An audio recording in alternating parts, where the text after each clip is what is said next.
So partnership act అనేది మనం start చేసుకున్నామమ్మా. పార్ట్నర్షిప్ యాక్ట్ లో నెక్స్ట్ ఆస్పెక్ట్ వచ్చేసరికి రిజిస్ట్రేషన్ ఆఫ్ ది ఫర్మ్. అంటే పార్ట్నర్స్ వాళ్ళ మధ్య అగ్రిమెంట్ అనేది ఉండాలి అని చెప్పేసి అన్నారు. There are 5 things to be existed అని చెప్పేసి ఒక పార్ట్నర్షిప్ అనేది ఎగ్జిస్టెన్స్ లో రావాలి అంటే కనుక అక్కడ 5 థింగ్స్ అనేవి ఎగ్జిస్టెన్స్ లో ఉండాలన్నారు. First one is 2 or more persons అని చెప్పేసి చెప్పారమ్మా. So where there are no 2 or more persons no partnership అని చెప్పేసి చెప్పారు. తర్వాత there must be an agreement. So agreement లేకపోతే కనుక దేర్ ఇస్ నో పార్ట్నర్షిప్ అని చెప్పేసి చెప్పారు. అంటే వాళ్ళ మధ్య రిలేషన్ ఎలాంటిదంటే కనుక అవుట్ ఆఫ్ అగ్రిమెంట్ వచ్చిన రిలేషన్ కానీ it is not out of operation of law or status. ఒక స్టేటస్ ద్వారా కానీ ఆపరేషన్ ఆఫ్ లా ద్వారా కానీ వచ్చింది కాదు. It is out of an agreement అని చెప్పేసి చెప్పారమ్మా. తర్వాత there must be some business. ఏముండాలంటే బిజినెస్ ఉండాలి అన్నారు. అలాగే ఇక్కడ అగ్రిమెంట్ అనేది ఓరల్ ఆర్ రిటన్ అంటే express or implied. Express or implied ఎలాగైనా ఉండొచ్చు అని చెప్పేసి అని అన్నారమ్మా. సో ఎక్స్ప్రెస్ అంటే by word of mouth or oral or written. Oral or written. Okay. So implied అని చెప్పేసి అంటే act or conduct of the parties. So oral గా అంటే ఎక్స్ప్రెస్ గా ఉండొచ్చు. అంటే ఎక్స్ప్రెస్ అంటే ఓరల్ ఆర్ రిటర్న్. ఇంప్లైడ్ అంటే act or conduct of the parties ద్వారా ఉండొచ్చు. సో అగ్రిమెంట్ అనేది ఎలాగైనా సరే ఇక్కడ ఉండొచ్చు. There must be some business. ఖచ్చితంగా ఏముండాలంట బిజినెస్ అంటారు. బిజినెస్ ఉండాలంట. Even a single transaction will also constitute business. So single transaction చేసినా సరే దాన్ని బిజినెస్ కింద ట్రీట్ చేస్తూ ఉంటారు. Okay. So minimum 2 or more persons అనేవాళ్ళు ఉండాలి. మాక్సిమం ఎంత అంటే కంపెనీస్ యాక్ట్ లో చెప్పారు. ఇక్కడ section 484 of the companies act లో మనకు స్పెసిఫై చేశారంటమ్మా. ఏమని చెప్పేసానంటే కనుక ఇక్కడ మాక్సిమం మనకి అంటే ఇల్లీగల్ అసోసియేషన్ అవ్వకూడదు అని అన్నారు. ఇల్లీగల్ అసోసియేషన్ అంటే 100 మెంబర్స్ కంటే దాటి అక్కడ పర్సన్స్ ఉంటే కనుక అక్కడ ఇల్లీగల్ అసోసియేషన్ అవుతుంది. అలా ఇల్లీగల్ అసోసియేషన్ అవ్వకూడదు అని చెప్పేసి మనకి స్పెసిఫై చేశారని చెప్పేసి అనుకున్నాం. అంటే 100 మెంబర్స్ దాటితే కనుక ఖచ్చితంగా ఎలా ఫామ్ అవ్వాలంట కంపెనీ కిందే ఫామ్ అవ్వాలంటమ్మా. సో కంపెనీ కింద ఫామ్ అవ్వకుండా ఇంకెలా ఫామ్ అయినా ఇల్లీగల్ అసోసియేషన్ అని చెప్పేసి అంటారని చెప్పేసి చెప్పారు. Okay right. నెక్స్ట్ బిజినెస్ తర్వాత there must be sharing of profits. So sharing of profits అనేది లేకపోతే కనుక అక్కడ ఏం లేనట్టమ్మా పార్ట్నర్షిప్ అనేది ఎగ్జిస్టెన్స్ లో లేనట్టు. సార్ లాసెస్ అనేవి షేర్ చేసుకోవచ్చా అని చెప్పేసి లాసెస్ అనేవి షేర్ చేసుకోకుండా ఉండొచ్చా అంటే yes. Partners types of partners లో కూడా మనం మాట్లాడుకున్నామమ్మా. Partner in profits only. కేవలం పార్ట్నర్ ఇన్ ప్రాఫిట్స్ మాత్రమే తీసుకునేలాగా పార్ట్నర్ అనేవాడు ఉండొచ్చు అని చెప్పేసి మనం మాట్లాడుకున్నాం. సో షేరింగ్ ఆఫ్ ప్రాఫిట్స్ తర్వాత మ్యూచువల్ ఏజెన్సీ అని చెప్పేసి అన్నారు. సో మ్యూచువల్ ఏజెన్సీ అంటే కనుక మనకి ఏంటంటే every partner is an agent as well as principal అని చెప్పేసి మనం మాట్లాడుకున్నామమ్మా. అంటే ప్రతి పార్ట్నర్ ప్రిన్సిపల్ అవుతాడు, ఏజెంట్ అవుతాడు. తను చేసే వర్క్ కి అంటే తనకి అసైన్ చేసిన వర్క్ ఏదైతే ఉందో ఫర్మ్ అసైన్ చేస్తుందమ్మా. ఫర్మ్ అంటే కలెక్షన్ ఆఫ్ పార్ట్నర్స్. ఆ కలెక్షన్ ఆఫ్ పార్ట్నర్స్ ఏదైతే వర్క్ అసైన్ చేస్తారో ఆ అసైన్ చేసిన వర్క్ వరకు వాడు ఏమవుతాడమ్మా ఏజెంట్. సో వీడు చేసిన పనికి మిగతా పార్ట్నర్స్ ఏమవుతారు లైబుల్ అవుతారు. సో వాళ్ళు ఏమవుతారు ప్రిన్సిపల్స్ అవుతారు.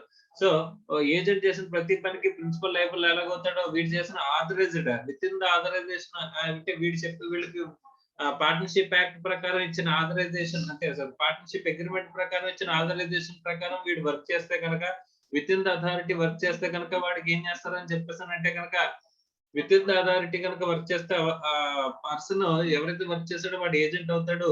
సో వాడు చేసిన పనికి ఎవరు లైబుల్ అవుతారంటే మిగతా పార్ట్నర్స్ అందరూ కూడా హెల్డ్ లైబుల్ అవుతారంట. అది కూడా విత్ ఇన్ ద అథారిటీలో చేస్తే కనుక. ఓకే. సో దాని నెక్స్ట్ చాప్టర్ లో మనం డీటెయిల్ గా నేర్చుకుందాం దాని గురించి. సో ఇక్కడ మినిమం ఈ 5 థింగ్స్ అనేవి మనకి ఎగ్జిస్టెన్స్ లో ఉండాలి అని చెప్పేసి అన్నారు.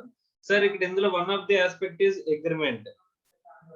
సార్ ఈ అగ్రిమెంట్ అనేది ఏదైతే ఉంటుందో ఆ అగ్రిమెంట్ అనేది మనం రిజిస్ట్రేషన్ చేయించుకోవాలా? సార్ ఓరల్ గా ఉండొచ్చు, రిటర్న్ గా ఉండాలా, ఎలాగైనా ఉండొచ్చు అమ్మా. సో ఎక్స్ప్రెస్ ఆర్ ఎంప్లాయిడ్ ఎలాగైనా ఉండొచ్చు. ఇప్పుడు ఈ అగ్రిమెంట్ అనేది ఏదైతే టర్మ్స్ అనేది ఒక చోట రాసుకుంటామో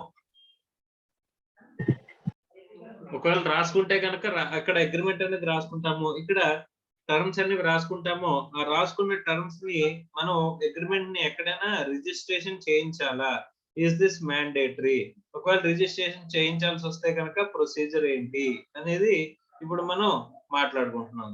okay, process or procedure.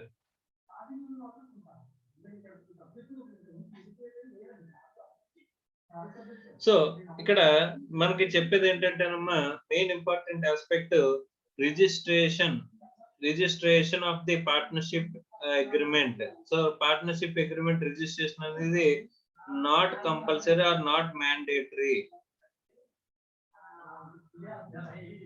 It is not mandatory, it is optional. ఏమంటున్నారమ్మా? It is optional.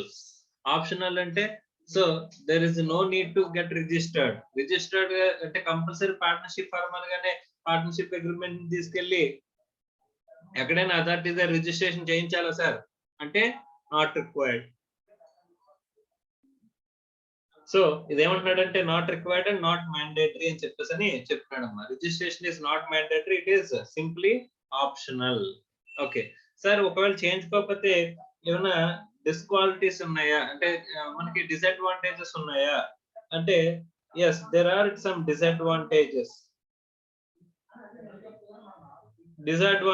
For non registration. So non registration అంటే రిజిస్ట్రేషన్ చేయించుకోకపోవడం వల్ల కొన్ని డిసడ్వాంటేజెస్ ఉన్నాయంటే ఆ డిసడ్వాంటేజెస్ చూద్దామా. ఆ డిసడ్వాంటేజెస్ చూస్తే కనుక మరి చూసిన తర్వాత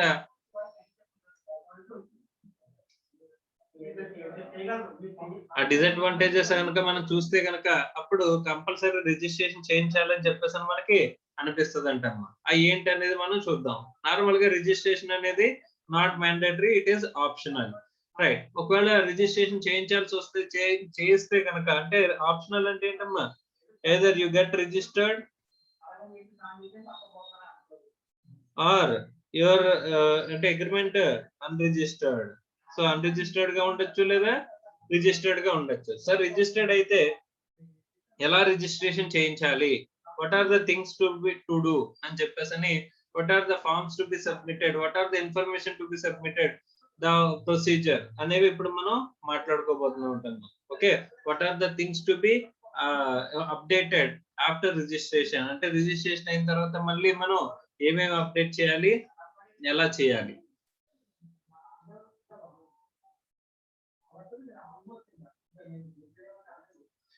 రైట్, సో ఇప్పుడు నేను కొంచెం చదవమంటానమ్మా, ఎవరిని చదవమంటే వాళ్ళు చదవండమ్మా కొంచెం.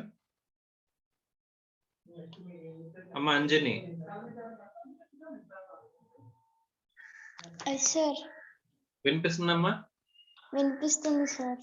రైట్, సో రిజిస్ట్రేషన్ అనేది మనం మ్యాండేటరీ అనుకుంటున్నామా ఆప్షనల్ అనుకుంటున్నామా? Optional sir. ఆప్షనల్. ఓకే, ఒకసారి ఇంట్రొడక్షన్ చదవమ్మా. The registration of a firm is not compulsory. It is optional for the firm either to get itself registered or not. This is no penalty for non-registration. There is no penalty. Okay. There is no penalty for non-registration of a firm. Moreover, the non-registration does not affect the partnership agreement or any transaction between the partners and third party. So మనం registration అయ్యి transaction చేసినా registration అవ్వకుండా transaction చేసినా ఒకటేనమ్మా? ఆహా లేదు sir. Registration అయ్యి transaction చేసినా register అవ్వకుండా ట్రాన్సాక్షన్ చేసినా ట్రాన్సాక్షన్ మారిపోతుందా? మారదు సార్. మారదు కదమ్మా, సేమ్ ఏ ఉంటది కదా. సేమ్ గానే ఉంటుంది sir. Right, next. Yet indirectly the registration of a firm becomes necessary at one time or the other. The reason for the same is that the Indian Partnership Act introduced certain disabilities which is registered firm has to suffer. Example, an unregistered firm, certain disabilities which is an unregistered firm. Unregistration firm has to suffer. Unregistered firm కొన్ని disabilities ని suffer అవ్వాల్సి వస్తుందంట. అవి ఏంటి అనేది మనం తర్వాత మాట్లాడుకుందాం. ఓకే రైట్, చదవమ్మా. చదవనా సార్? చదవమ్మా. Example, an unregistered firm cannot file a suit against any person for the price of the goods supplied by it. However, అంటే that అన్రిజిస్టర్డ్ ఫామ్ అంటే జనరల్ గా ఒక ఎగ్జాంపుల్ చెప్తున్నాడు ఇక్కడ. అన్రిజిస్టర్డ్ ఫామ్ అంటే ఎవరి మీద కేసు ఫైల్ చేయలేదంట. Even though it has goods supplied, goods supply చేసినా సరే డబ్బులు అడిగితే డబ్బులు ఇవ్వట్లేదు అనుకోమ్మా, ఇచ్చినంత వరకు okay, ప్రాబ్లం లేదు. కానీ ఇవ్వలేదు అనుకోమ్మా, అప్పుడేమవుద్ది, ఖచ్చితంగా మన కేసు ఫైల్ చేయాల్సిన అవసరం ఉంటది. సో కేసు ఫైల్ చేయాల్సి వచ్చినప్పుడు కేసు ఫైల్ చేయడానికి వెళ్తే కనుక కోర్టు కేసు ఫైల్ చేయించుకుంటుందా, ఫస్ట్ రిజిస్టర్డ్ ఫామ్ అయితేనే నేను కేసు ఫైల్ చేయించుకుంటాను అంటది. అర్థమైందా? అర్థమైంది సార్. సో కాంట్రాక్ట్ లో మన రైట్స్ ని మనం ఎక్సర్సైజ్ చేయాలన్నా సరే, పార్ట్నర్షిప్ ఫర్మ్ తన రైట్స్ ని తనకి ఇచ్చిన లీగల్ గా ఇచ్చిన రైట్స్ ని ఎక్సర్సైజ్ చేయాలన్నా సరే ఖచ్చితంగా ఏం చేయించాలంట, రిజిస్ట్రేషన్ అనేది చేయించాలి. Unregistered firm cannot file a case against third party. Next. However, the registration does not create a partnership because the partnership comes into existence only by an agreement between two or more persons. మరి registration చేస్తేనే partnership form అనేది existence లోకి వస్తుందా? ఎప్పుడు existence లోకి వస్తుంది? Agreement జరిగినప్పుడే వస్తుంది. వాళ్ళ అగ్రిమెంట్ అనేది ఎప్పుడైతే ఫార్మ్ చేసుకుంటారో అప్పుడే మనకి పార్ట్నర్షిప్ అనేది ఎగ్జిస్టెన్స్ లోకి వచ్చేసినట్టు. Registration is just a document writing. అంటే ఒక చోట ఒక బుక్ లో రిజిస్ట్రేషన్ అనేది ఒక మన ఎంట్రీ అన్నమాట. Entry in the book, registration book జరగడం మాత్రమే. ఓకే, రైట్, చదువు. The registration provides only a reliable evidence and conclusive proof of the existence of a partnership firm. So partnership firm register చేసిన తర్వాత, register చేయడం అంటే వాళ్ళు ఏం చేస్తారంటే తీసుకెళ్ళి ఒక అప్లికేషన్ ఇస్తే గనక ఈ డీటెయిల్స్ తోటి వాళ్ళు ఏం చేస్తారమ్మా, రిజిస్టర్ ఆఫ్ పార్ట్నర్షిప్ ఫార్మ్స్ అని చెప్పేసి ఉండే రిజిస్టర్ లో మన ఎంట్రీ, మన పేరు రాసి ఎంట్రీ చేసి ఆ ఎంట్రీ నెంబర్ అనేది మనకి రెఫరెన్స్ గా ఇస్తారమ్మా, ఒక సర్టిఫికెట్ రూపంలో ఇస్తారంట. సో అది ఎవిడెన్స్ అన్నమాట, మన ఫర్మ్ రిజిస్టర్ అయింది, మన ఫర్మ్ ఎగ్జిస్టెన్స్ లో ఉంది అని చూపించడానికి అదేంటమ్మా, it's evidence, conclusive proof that the firm is in existence of the partnership ఉంది అని చెప్పడానికి ఏంటి, ఒక కంక్లూజివ్ ప్రూఫ్ అన్నమాట. ఓకేనమ్మా? Okay sir. Right. So registration చేయించుకోకపోతే ఏమవుతుంది అనేది తర్వాత చూద్దాం, కానీ ఫస్ట్ అసలు రిజిస్ట్రేషన్ ప్రొసీజర్ ఏంటి అనేది చెప్తున్నాడు. చదవమ్మా. The registration of a firm is obtained by filing an application for registration with the Registrar of Firms. Okay, ఒక నిమిషం. ఈ ఫర్మ్ రిజిస్ట్రేషన్ నార్మల్ గా స్టాంప్స్ అండ్ రిజిస్ట్రేషన్స్ అనేది అండర్ డిపార్ట్మెంట్ అండర్ లో ఉంటదమ్మా. స్టాంప్స్ అండ్ రిజిస్ట్రేషన్స్ నార్మల్ గా stamps and registrations ఇప్పుడు ఎవరు చేస్తారమ్మా? State government, central government? Central idea లేదా?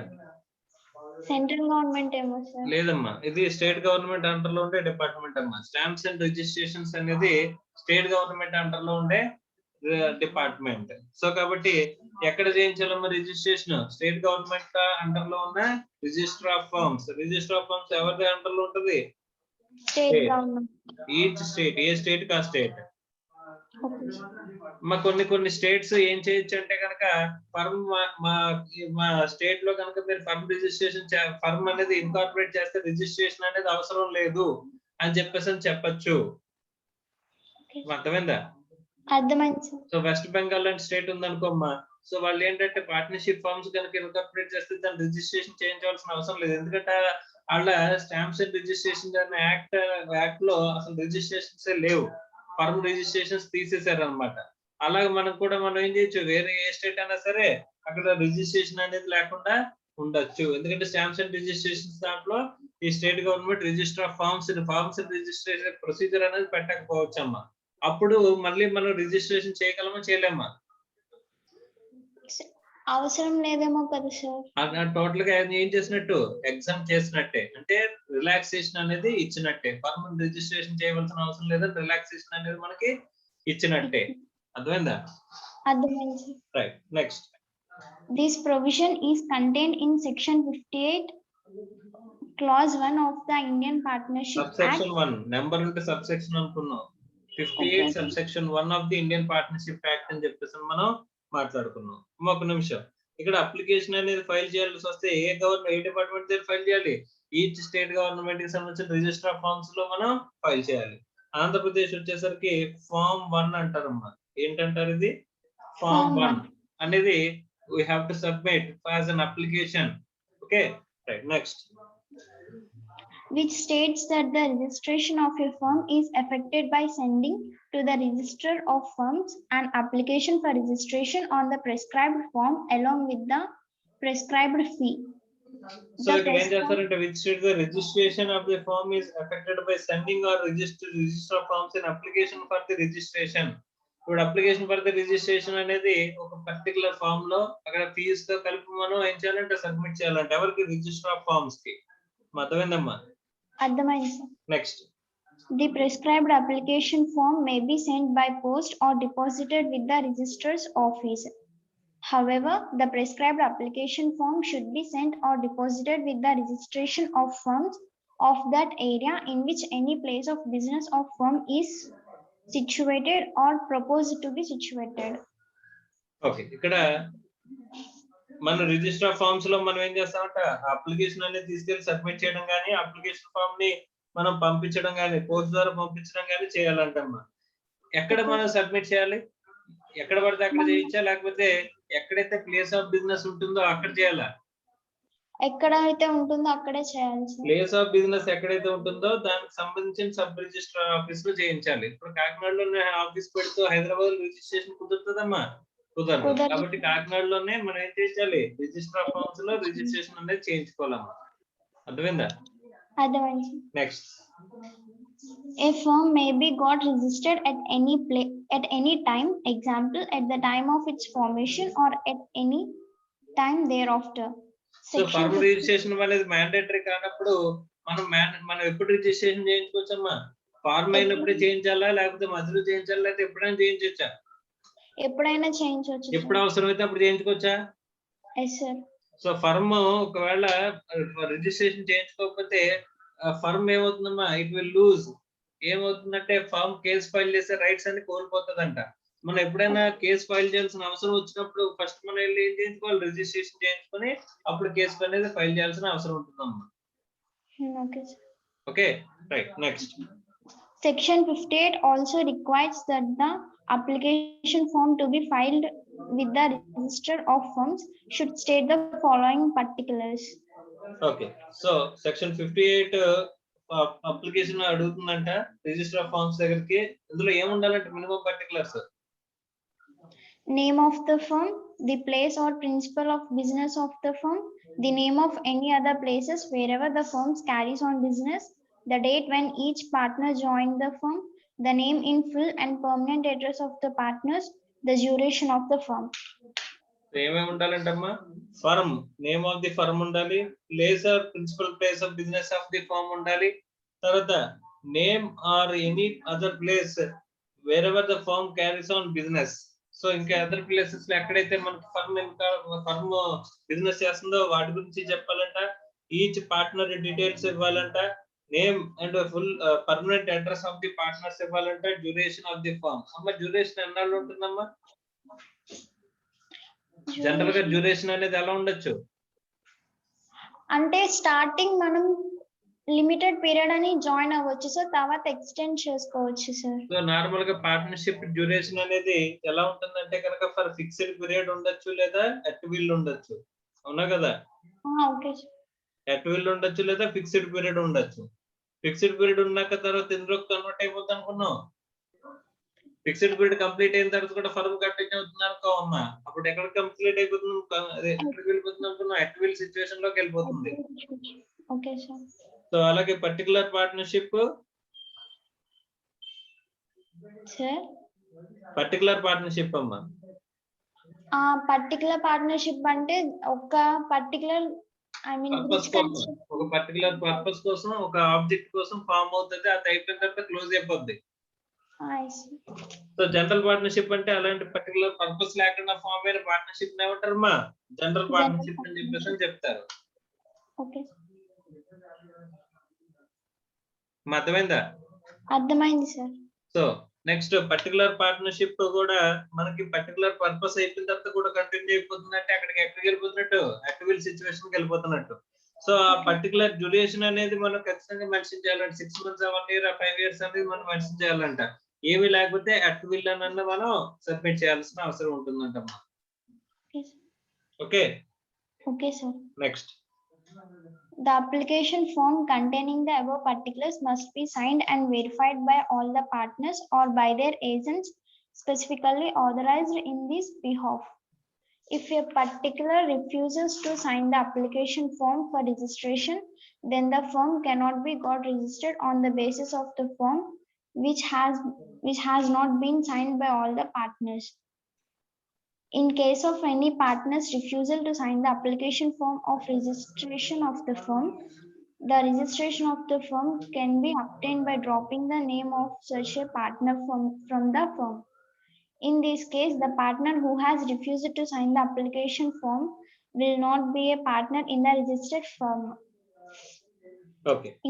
సో ఇక్కడ నార్మల్ గా ఎవరైనా పర్టికులర్ గా ఒక పర్సన్ సైన్ చేయను అంటున్నాడు అనుకో అగ్రిమెంట్ మీద, రిజిస్ట్రేషన్ చేయించాలంటే రిజిస్ట్రేషన్ మీద సైన్ చేయాలి, అప్లికేషన్ మీద సైన్ చేయను అంటున్నాడు. ఆల్ ద పార్ట్నర్స్ ఎవరు సైన్ చేయకపోయినా సరే ఏం చేయాలంటే మా రిజిస్ట్రేషన్ అనేది చేయరు అని చెప్పేసి చెప్తున్నాడమ్మా. ఎవరో ఒక పార్ట్నర్ రిజిస్ట్రేషన్ మీద సైన్ చేయనంటే ఏం చేయాలన్నాడు, వాడిని తీసేసి పార్ట్నర్షిప్ ఫర్మ్ లోంచి అప్పుడు మిగతా వాళ్ళు చేయించుకోండి అని చెప్పేసి అంటున్నాడు. అంటే ఖచ్చితంగా ఆల్ ది పార్ట్నర్స్ ఖచ్చితంగా ఏం చేయించాలమ్మా, సైన్ చేయాలి. సో సైన్ చేయాలంటున్నాడు. Is it clear or not? Yes, sir. Next. When the register of firms is satisfied that the requirements regarding the registration have been duly complied with, he registers firm and enters its name in the register of firms section 59. He then issues a certificate of registration. So once ఈ requirements అన్ని మనం fulfil చేసామని చెప్పేసి అంటే కనుక అప్పుడు ఏం చేస్తారంటమ్మా, firm register of firms అని బుక్ ఉంటదమ్మా. ఆ బుక్ లో మన ఎంట్రీ నెంబర్ రాసి, మన పేరు రాసి, మన డీటెయిల్స్ అయ్యి మెన్షన్ చేసి అక్కడ నెంబర్ ఇస్తారు అనమాట. ఆ నెంబర్ తో పాటు ఏమి ఇస్తారమ్మా, సర్టిఫికేట్ ఇస్తారు సార్. సర్టిఫికేట్ ఆఫ్ రిజిస్ట్రేషన్ అనేది ఇస్తారంట. సో సర్టిఫికేట్ ఆఫ్ రిజిస్ట్రేషన్ అనేది ఏంటమ్మా, as a proof of evidence that the firm is existence. Conclusive proof. Next. Completion of registration. The registration is complete and effective from the date when the registrar files statement and makes entries in the register of firms. Thus, the firm becomes registered only when the entries are made in the register of firms. So once register of firms book లో కనుక entry ఎప్పుడైతే అవుతుందో అప్పుడే మనకి ఏం complete అయినట్టేంటమ్మా, registration అనేది complete అయినట్టు. అంటే అప్పటి వరకు ఫర్మ్ ఎగ్జిస్టెన్స్ లో లేదని అర్థం. ఉంది కానీ మనం రిజిస్టర్ చేయించుకోలేదు. రిజిస్ట్రేషన్ చేస్తేనే అది ఏమొస్తుందమ్మా, రిజిస్టర్ చేస్తేనే దానికి ఒక కంప్లీట్ ఐడెంటిటీ అనేది ఎవిడెన్స్ ప్రూఫ్ తో కంప్లీట్ ఐడెంటిటీ అనేది వస్తుందమ్మా. అర్థమైందా? Okay sir. Right. Next, change of particulars after registration of a firm అంటున్నాడు. ఒకసారి ఫర్మ్ రిజిస్ట్రేషన్ చేయించామమ్మా, ఆ తర్వాత మనం ఏం చేయించాలంట, చేంజ్ అయినా చేయాలంటే ఏం చేయాలి అంటే ఏ రకమైన చేంజెస్ చేయొచ్చు, చేంజ్ చేస్తే ఎలా చేంజ్ చేయాలి. ఓకే. సో ఫస్ట్ ఏమంటున్నాడమ్మా, change in firm name and principal place of business అని అంటున్నాడు. ప్రిన్సిపల్ ప్లేస్ ఆఫ్ బిజినెస్ మార్చిన, ఫర్మ్ అని నేమ్ మార్చేసిన, ఇంచుమించు మొత్తం ఫర్మ్ చేంజ్ చేసినంత ప్రొసీజర్ ఉంటదమ్మా. Okay, right. సో అంటే టోటల్ ప్రిన్సిపల్ ప్లేస్ గానీ నేమ్ గానీ మార్చామంటే టోటల్ గా ఏమవుతుంది, ఫర్మ్ నే మార్చినట్టు అవుతుంది. చేంజ్ అంటే కొత్తగా ఫామ్ చేసినప్పుడు ఎంతైతే ప్రొసీజర్ వస్తుందో అదే ప్రొసీజర్ మళ్ళీ కనుక ఇక్కడ వస్తుంది అంటాం. సో చదువు. Change in the firm name and principle of business. Sometimes a registered firm changes its name or location of the principal place of business. In such cases, a new application form containing changed particulars is to be sent to the register of firms along with the prescribed fee. Such application form must also be signed and verified by all the partners in a manner required under section 58 for the original registration. Thereafter, the registrar shall record the change in the register of firms and file the new application along with the original application for registration of the firm, section 60.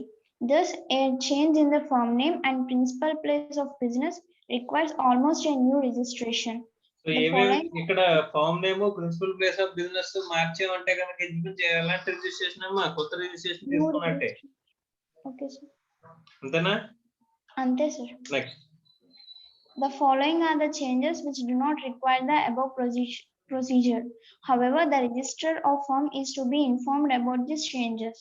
అంటే ఇప్పటి వరకు మనం చూసినట్టే ఈ రెండు అయితే కనుక మొత్తం అప్లికేషన్ అది ప్రొసీజర్ సబ్మిట్ చేయాల్సిన అవసరం ఉంటుంది. ఇవి కాకుండా ఇక్కడ కింద చెప్తున్నా చూడమ్మా 2, 3, 4, 5 పాయింట్స్. ఇవన్నిట్లో కూడా రిజిస్టర్ ఆఫ్ ఫార్మ్స్ ఏం చేస్తే సరిపోతుందంట, ఇన్ఫార్మ్ చేస్తే సరిపోతుంది సార్. ఇన్ఫార్మ్ చేస్తే సరిపోతుందంట. Okay right. సో నెక్స్ట్ చదువు. Change regarding the closing and opening of branches. Sometimes a registered firm closes its branch at one place or opens a new branch at some place, such place not being the principal place of business.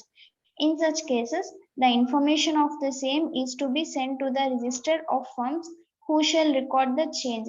Such an intimation may be sent by any partner or an agent of the firm. Section 61. Okay. So ఇక్కడ ఏం చెప్తున్నాడమ్మా, closing or opening of branches కనుక మనం closing కానీ opening కానీ చేస్తున్నాం అనుకోమ్మా, అప్పుడు ఏం చేయాలి, దాన్ని ఇంటిమేషన్ చేస్తే సరిపోద్దంట. ఏం చేయాలి, just intimation is required to the register of firms. అర్థమైందమ్మా? Next. Change in the name of permanent address of any partner. Sometimes a partner of a registered firm changes his name or permanent address. In such cases also, the information of the same is to be sent to the register of firms who shall record the change. Such an intimation may be sent by any partner or agent of the firm. Section 62. So ఇక్కడ name of the permanent address of the any partner యొక్క permanent address ని మనం change చేయాల్సి వస్తుంది అనుకోమ్మా, అలాంటప్పుడు కూడా ఏం చేస్తే సరిపోతుందంట, ఇంటిమేషన్ ఇస్తే సరిపోతుందంట. మొత్తం అప్లికేషన్ ఫిల్అప్ చేసి చేయాల్సిన అవసరం లేదు, జస్ట్ ఇంటిమేషన్ ఇస్తే సరిపోతుందంట. ఎవరికి? రిజిస్టర్ ఆఫ్ ఫర్మ్స్ కి sir. Next. Change in the constitution of the firm and its dissolution. Okay, first constitution అంటే ఏంటమ్మా? ఫామ్ అవ్వడం సార్.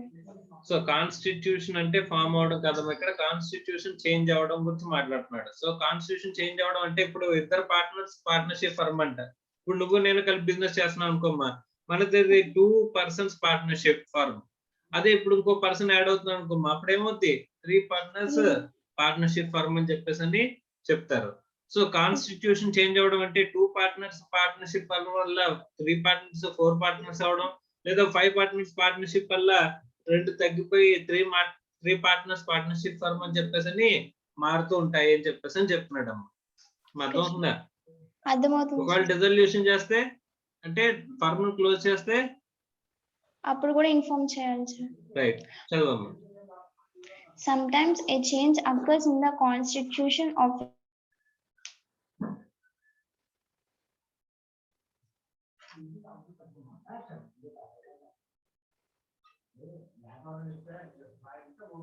చెప్పమ్మా.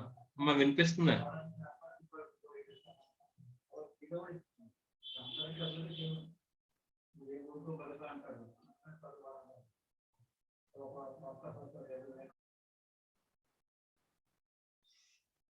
సో ఇక్కడ మనకి రిజిస్ట్రేషన్ గురించి మాట్లాడుకుంటున్నాం అమ్మా.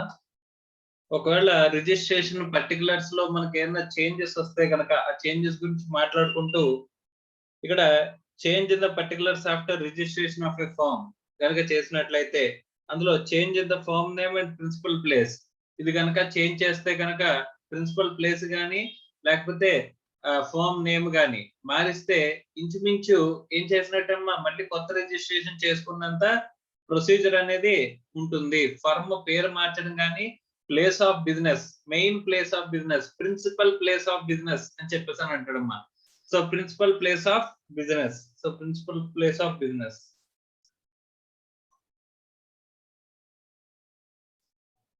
So principal place of business అంటే మెయిన్ ప్లేస్ ఎక్కడైతే ఉందో అది. తర్వాత మిగిలినవి అన్ని మిగిలిన చేంజెస్ లో అన్ని కూడా మనం ఏంటంటే జస్ట్ ఇన్ఫార్మ్ చేస్తే సరిపోయేవి. అంటే ఇక్కడ మనం పర్టికులర్స్ చేంజ్ చేస్తే కనుక అవన్నీ కూడా ఏం చేయాలంటే జస్ట్ ఇంటిమేట్ చేస్తే సరిపోతుందంట. ఎవరికి? రిజిస్టర్ ఆఫ్ ఫార్మ్స్ కి ఇంటిమేట్ చేస్తే సరిపోతుంది అంటున్నారు. అవి ఏంటి అని చెప్పేసానంటే కనుక change regarding the closing or opening of the branches. So opening గానీ ఒక కొత్త బ్రాంచ్ ఓపెన్ చేసాము, ఇక్కడ principal place of business Kakinada అమ్మా.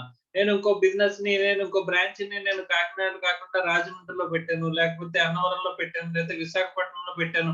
ఇలా నేను ఎంతైతే ఎక్స్పాండ్ చేసుకుంటూ వెళ్తున్నానో వాటన్నిటిని కూడా ఓపెనింగ్ ఆర్ క్లోజింగ్ అంటే ఓపెన్ చేసినవి క్లోజ్ చేసిన వాటి గురించి ఎవరికి ఇన్ఫార్మ్ చేయాలంటే రిజిస్టర్ ఆఫ్ ఫార్మ్స్ కి మనం ఇన్ఫార్మ్ చేయాలంటమ్మా. ఓకే, తర్వాత change in the name of the permanent address of the partner. అంటే పార్ట్నర్ యొక్క పర్మనెంట్ అడ్రస్ ఏమైనా మారినట్లయితే అది కూడా మనం ఏం చేయాలంటే జస్ట్ ఇంటిమేషన్ ఇస్తే సరిపోతుంది.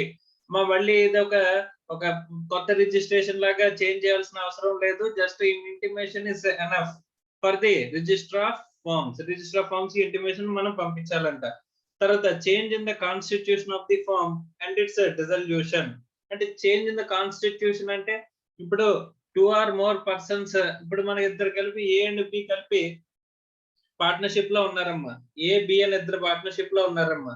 ఇప్పుడు సి అనేవాడు కొత్తగా యాడ్ అయ్యడం. ఇప్పటి వరకు మనం ఏమంటాం అంటే ఏ అండ్ బి పార్ట్నర్షిప్ అని చెప్పేసి అనుకుంటా ఉంటాం. ఇప్పుడు సి అనేవాడు కొత్తగా యాడ్ అయ్యాడు అనుకోమ్మా, అడ్మిషన్ జరిగింది అనుకోమ్మా, అప్పుడు ఏమవుతుంది, ఇప్పుడు ఏబిసి అంటే కొత్త పార్ట్నర్షిప్ ఎవరి మధ్య ఉంటుంది, ఏబిసి మధ్య ఉంటుంది. సో కాబట్టి ఇక్కడ ఏమంటున్నాడు, కాన్స్టిట్యూషన్ మారుతుంది, రీకాన్స్టిట్యూషన్ అంటాడమ్మా దీన్ని. సో అలాంటి కాన్స్టిట్యూషన్ మారినా లేకపోతే డిసల్యూషన్ ఫర్మ్ డిసల్యూషన్ జరిగినా అని చెప్పేసి కేసు గురించి మనం మాట్లాడుకుంటున్నాం. Okay right. సో నేను ఎవరిని చదవమంటాడు, కొంచెం చదవండి అమ్మా.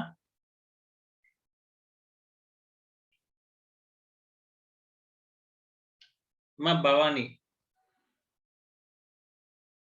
Yes, sir. So change in the constitution of the firm and dissolution గురించి చదవమ్మా. Change in the constitution of the firm and its dissolution.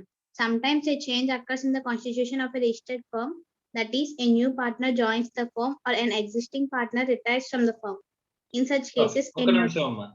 మా కాన్స్టిట్యూషన్ ఎప్పుడెప్పుడు చేంజ్ అవుతుంది సార్ అంటే, ఫర్మ్ కాన్స్టిట్యూషన్ అనేది అడ్మిషన్ ఆఫ్ పార్ట్నర్ లో గానీ, అంటే okay admission of partner or retirement of partner or death of partner or insolvency of partner, ఇవన్నీ జరిగినాయి అనుకోమ్మా, అక్కడ ఏం జరుగుతుందంటే కనుక మన ఫర్మ్ కాన్స్టిట్యూషన్ మారుతుంది. సో అడ్మిషన్ జరిగితే కొత్తగా ఒక పర్సన్ యాడ్ అవుతాడు, రిటైర్మెంట్ అంటే ఒక పర్సన్ వెళ్ళిపోతాడు, డెత్ ఇన్సాల్వెన్సీ ఈ రెండు కేసులు చాలా చాలా ఇంపార్టెంట్ అమ్మా. ఈ రెండు కేసెస్ లోని మనకి నార్మల్ గా అయితే కనుక ఫర్మే డిజాల్వ్ అయిపోద్ది అమ్మా. ఈ రెండు కేసెస్ లో ఏమవుద్ది, ఫర్మే డిజాల్వ్ అయిపోద్ది. ఇప్పుడు ఫర్మ్ డిజాల్వ్ అవ్వకుండా ఉంటుంది సార్ అంటే, అడ్మిషన్ జరిగినప్పుడు ఫర్మ్ డిజాల్వ్ అవ్వదు. డిజల్యూషన్ ఆఫ్ ది ఫర్మ్ వేరు, డిజల్యూషన్ ఆఫ్ పార్ట్నర్షిప్ వేరు. పార్ట్నర్స్ మధ్య ఉండే రిలేషన్ ని పార్ట్నర్షిప్ అంటాం. ఓకే సో అది ఇప్పుడు రీకాన్స్టిట్యూషన్, ఫర్మ్ రీకాన్స్టిట్యూట్ అవుతున్నప్పుడు అంటే పార్ట్నర్స్ మధ్య రిలేషన్ చేంజ్ అవుతుంది in case of admission and retirement. ఇప్పుడు ఏబి ఇద్దరు పార్ట్నర్స్ గా ఉంటే ఏబి పార్ట్నర్షిప్ ఫర్మ్ ని ఇప్పుడు సి గనక యాడ్ అయితే అడ్మిషన్ లో ఏబిసి పార్ట్నర్షిప్ ఫర్మ్ అని చెప్పేసి అంటాం. ఓకే సో అడ్మిషన్ లో ఇది జస్ట్ పార్ట్నర్షిప్ మారడమే. తర్వాత రిటైర్మెంట్ ఉందనుకోమ్మా, రిటైర్మెంట్ వచ్చేసరికి ఏమంటారంటే కనుక బి అనేవాడు వెళ్ళిపోయాడు అనుకోమ్మా, అప్పుడు ఏ అండ్ సి పార్ట్నర్షిప్ అని చెప్పేసి మనం మాట్లాడుకుంటాం. సో ఏసి పార్ట్నర్షిప్ లోకి వచ్చారని, ఇక్కడ కూడా ఏం డిజాల్వ్ అవుతుంది, పార్ట్నర్షిప్ డిజాల్వ్ అవుతుంది. కానీ పార్ట్నర్షిప్ ఫర్మ్ డిజాల్వ్ అయ్యేది ఎప్పుడు అంటే కనుక డెత్ గానీ ఇన్సాల్వెన్సీ గానీ అయినట్లయితే, అండ్ వాళ్ళ అగ్రిమెంట్ లో ఒక పాయింట్ ఉండాలమ్మా. Agreement consist of a point. Okay ఏమని చెప్పేసానంటే in case of death or insolvency of a partner, the remaining partner can continue the firm. Remaining partners అందరూ కూడా ఫర్మ్ ని కంటిన్యూ చేయొచ్చు అని చెప్పేసి ఉంటే అప్పుడు పార్ట్నర్షిప్ డిజాల్వ్ అవుతుంది. లేకపోతే పార్ట్నర్షిప్ ఫర్మే డిజాల్వ్ అయిపోతుంది అగ్రిమెంట్ లో ఈ పాయింట్ కనుక లేకపోతే. మనం అనుకున్న పాయింట్ ఏంటమ్మా, అగ్రిమెంట్ లో పాయింట్ ఒకవేళ డెత్ ఇన్సాల్వెన్సీ కేసెస్ లో అగ్రిమెంట్ లో ఏముండాలి అంటే కనుక the firm should continue, the firm should continued by remaining partners. Remaining partners continue చేసుకోవచ్చు అని చెప్పేసి ఉంటే గనక అప్పుడు ఫర్మ్ కంటిన్యూ అవుతుందమ్మా. ఇప్పుడు ఏబిసిడి నలుగురు పార్ట్నర్స్ ఉన్నారు, అందులో అక్కడ డి అనేవాడు చనిపోయాడు. చనిపోతే కనుక ఆటోమేటిక్ ఏమవుతుందంటే ఫర్మ్ డిజాల్వ్ అయిపోతుంది. ఎప్పుడు అగ్రిమెంట్లీ పాయింట్ లేకపోతే. ఒకవేళ అగ్రిమెంట్లీ పాయింట్ ఉందనుకోమ్మా, ఫర్మ్ క్లోజ్ అవ్వదు, ఫర్మ్ కంటిన్యూ అవుతుందని చెప్పేసాను కనుక ఆ పాయింట్ ఉంటే కనుక అప్పుడు రిమైనింగ్ పార్ట్నర్స్ అందరూ కలిపి ఏం చేయొచ్చు, ఫర్మ్ కంటిన్యూ చేయొచ్చు. కానీ ఏమవుతుంది, నలుగురు పార్ట్నర్షిప్ వల్ల ముగ్గురు పార్ట్నర్షిప్ కింద రీకాన్స్టిట్యూట్ అవుతుంది. That is very very important. Okay right. So ఈ అన్ని కేసెస్ లోనే మనకి ఫర్మ్ పార్ట్నర్షిప్ రీకాన్స్టిట్యూషన్ జరుగుతుంది. Okay చదవమ్మా. In such cases, a notice of the same along with the date of change is to be sent to the register of firms who shall record the change. Such a notice may be given by the new, continuing, or retiring partner. Where a registered firm is dissolved, the notice of the dissolution is also to be sent to the register of the firms by any person who was a partner immediately after the dissolution. Section 63, subsection 1. Okay, ఇక్కడ partner admission జరిగినా, retirement జరిగినా, లేకపోతే firm dissolution జరిగినా simple గా ఏం చేయమంటున్నాడమ్మా, a notice has to be sent to the register of firms. Register of firms కి ఆ నోటీస్ అనేది ఇవ్వాలంట. పార్ట్నర్స్ మారారు, పార్ట్నర్ ఎడిషన్ అయ్యాడు, లేకపోతే రిటైర్ అయిపోయాడు, లేకపోతే డెత్ జరిగింది, లేకపోతే ఒక పార్ట్నర్ ఇన్సాల్వెంట్. అమ్మా ఇన్సాల్వెంట్ అయిపోయాడు అనుకో మా partner, he ceases to be a partner. వాడు పార్ట్నర్ కావడు, సో పార్ట్నర్ గా పోతుంది అనమాట వాడి రైట్స్. సో కాబట్టి అలాగా జరిగింది అని చెప్పేసి మనం ఏం చేయాలంటే ఇంటిమేట్ చేయాలంట. అలాగే ఒకవేళ ఈ డెత్ ఇన్సాల్వెన్సీ కేసెస్ లోని మనకి డిజల్యూషన్ జరిగింది అనుకోమ్మా, అంటే ఫర్మ్ డిజాల్వ్ అయిపోయింది అనుకోమ్మా, అంటే అగ్రిమెంట్ లో ఈ పాయింట్ లేక ఫర్మ్ డిజాల్వ్ అయిపోయింది అనుకో, ఆటోమేటిక్ అది కూడా డిజల్యూషన్ కూడా మనం ఏం చేయాలంట ఇమ్మీడియట్ గా ఇంటిమేట్ చేయాలి. ఎవరు ఇంటిమేట్ చేయాలి? పార్ట్నర్ ఇంటిమేట్ చేయాలి అని చెప్పేసి మనకి చెప్తున్నాడు అమ్మా. ఓకే రైట్, నెక్స్ట్ చదవమ్మా. Change regarding minor partner's decision on becoming a major. Okay, Sometimes a నిమిషం. సో మైనర్ పార్ట్నర్ కి డెసిషన్ ఏముంటుంది సార్ అని చెప్పేసాను అంటే కనుక, అమ్మా మైనర్ పార్ట్నర్ అవ్వచ్చమ్మా. Minor is competent person or not to enter into a contract. Yes, sir. Minor ఒక పార్ట్నర్షిప్ ని స్టార్ట్ చేయొచ్చమ్మా. మైనర్ పార్ట్నర్ ఇప్పుడు ఏబిసి వీళ్ళ ముగ్గురు కలిపి బిజినెస్ చేసుకుందాం అనుకుంటున్నారు. అందులో సి అనేవాడు మైనర్. వీళ్ళ ముగ్గురు కలిపి ఒక కొత్త పార్ట్నర్షిప్ ఫర్మ్ ని స్టార్ట్ చేయొచ్చమ్మా. ఏబిసి అండ్ కో అనే పార్ట్నర్షిప్ ఫర్మ్ ని స్టార్ట్ చేయొచ్చా, స్టార్ట్ చేయడానికి ఉండదా? Maybe కొన్ని రూల్స్ ఉండొచ్చు సార్. సో ఇక్కడ ఒక విషయం చూడమ్మా, minor can be admitted to the, ఇది ఎక్కడ మనం మాట్లాడుకున్నాం అంటే కనుక కాంట్రాక్ట్ యాక్ట్ లో మనం మాట్లాడుకున్నామమ్మా. Competent persons to enter into contract అనే ఒక కెపాసిటీ టు కాంట్రాక్ట్ లో మైనర్ గురించి మాట్లాడుకున్నప్పుడు మైనర్ యాజ్ ఏ పార్ట్నర్ గురించి మాట్లాడినప్పుడు మాట్లాడామమ్మా. ఏంటి అని చెప్పేసానంటే కనుక, మైనర్ అనేవాడు ఇక్కడ ఒక కొత్త పార్ట్నర్షిప్ ఫర్మ్ ని స్టార్ట్ చేయలేడు. ఆల్రెడీ ఎగ్జిస్టింగ్ ఫర్మ్ లో ఎగ్జిస్టింగ్ పార్ట్నర్షిప్ లో పార్ట్నర్ గా అడ్మిట్ అవ్వగలడు అని ఉంటదమ్మా. Okay, minor can be admitted to the existing partnership and that too only for profits.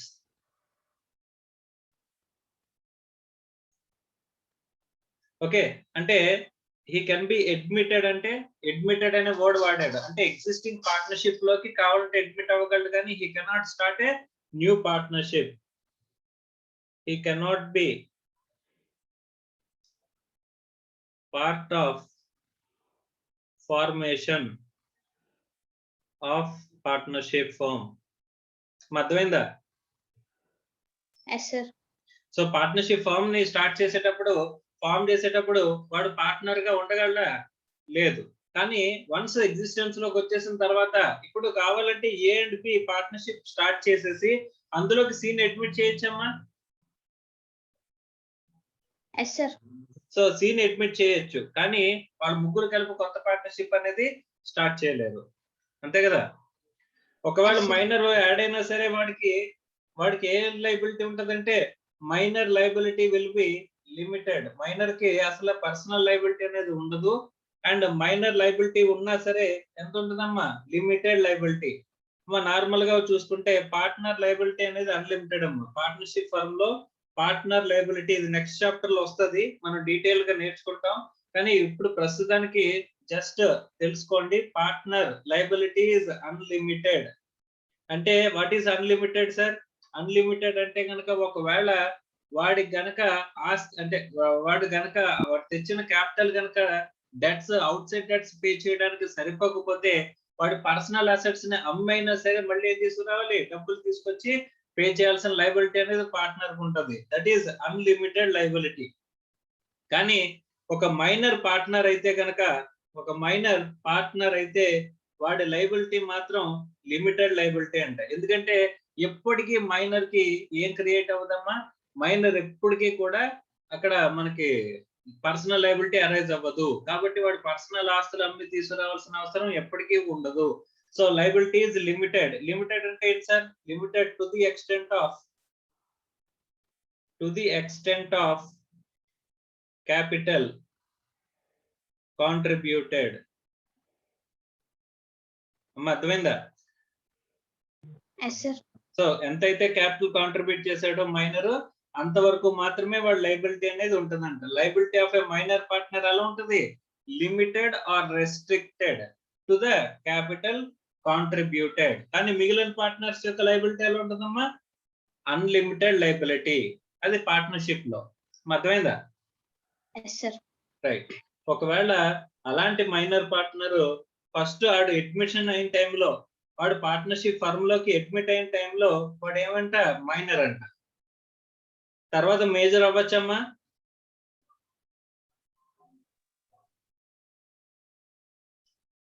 అర్థమవుతుందా? Yes, sir. ఇప్పుడు మైనర్ అడ్మిట్ అయినప్పుడు మైనర్, పార్ట్నర్ అడ్మిట్ అయినప్పుడు వాడు మైనర్. ఆ తర్వాత వాడు మేజర్ అయ్యాడంట. ఏజ్ పెరుగుతున్న కొద్దీ, ఫర్మ్ కంటిన్యూ అవుతున్న కొద్దీ మనం మేజర్ అవుతారు కదా మా minors. Yes, sir. So minor major అయిన తర్వాత వాడికి ఒక ఆప్షన్ అనేది ఇస్తారంట. ఆప్షన్ ఏంటి అంటే కనుక either he can continue as full-fledged partner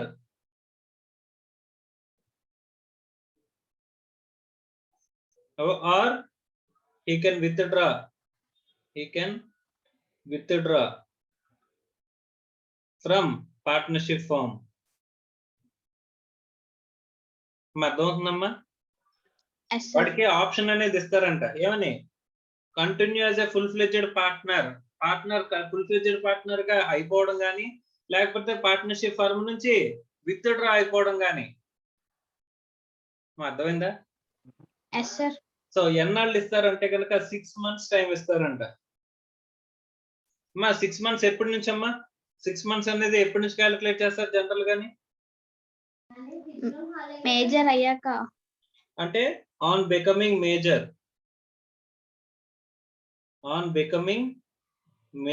major అయినప్పటి నుంచి, అంతేనా?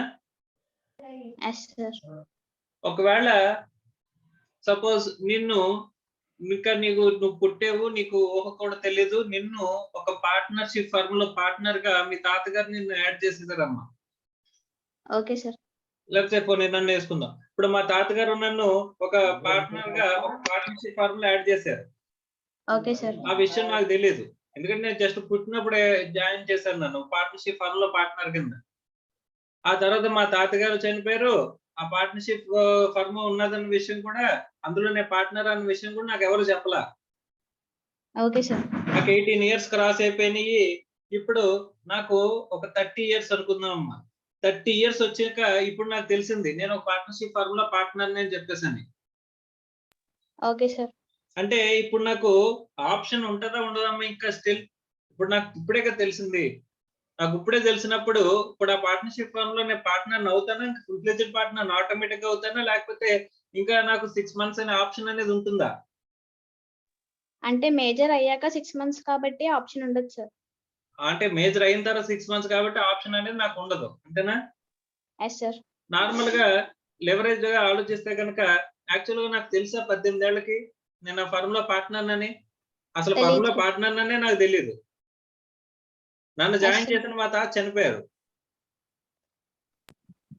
Okay sir. సో ఇప్పుడు ఇక్కడ ఒక విషయం గుర్తుపెట్టుకోమ్మా, మైనర్ గనక ఫుల్ ఫ్లెడ్జ్డ్ పార్ట్నర్ గనక అయినట్లయితే ఏమవుతుంది అని చెప్పేసానంటే గనక ఒకవేళ కంటిన్యూ అయిపోతాం డెసిషన్ తీసుకుంటే వీడు మైనర్ గా జాయిన్ అయినప్పటి నుంచి ఉన్న అన్నిటికీ కూడా వీడు లైబుల్ అవుతాడంటమ్మా.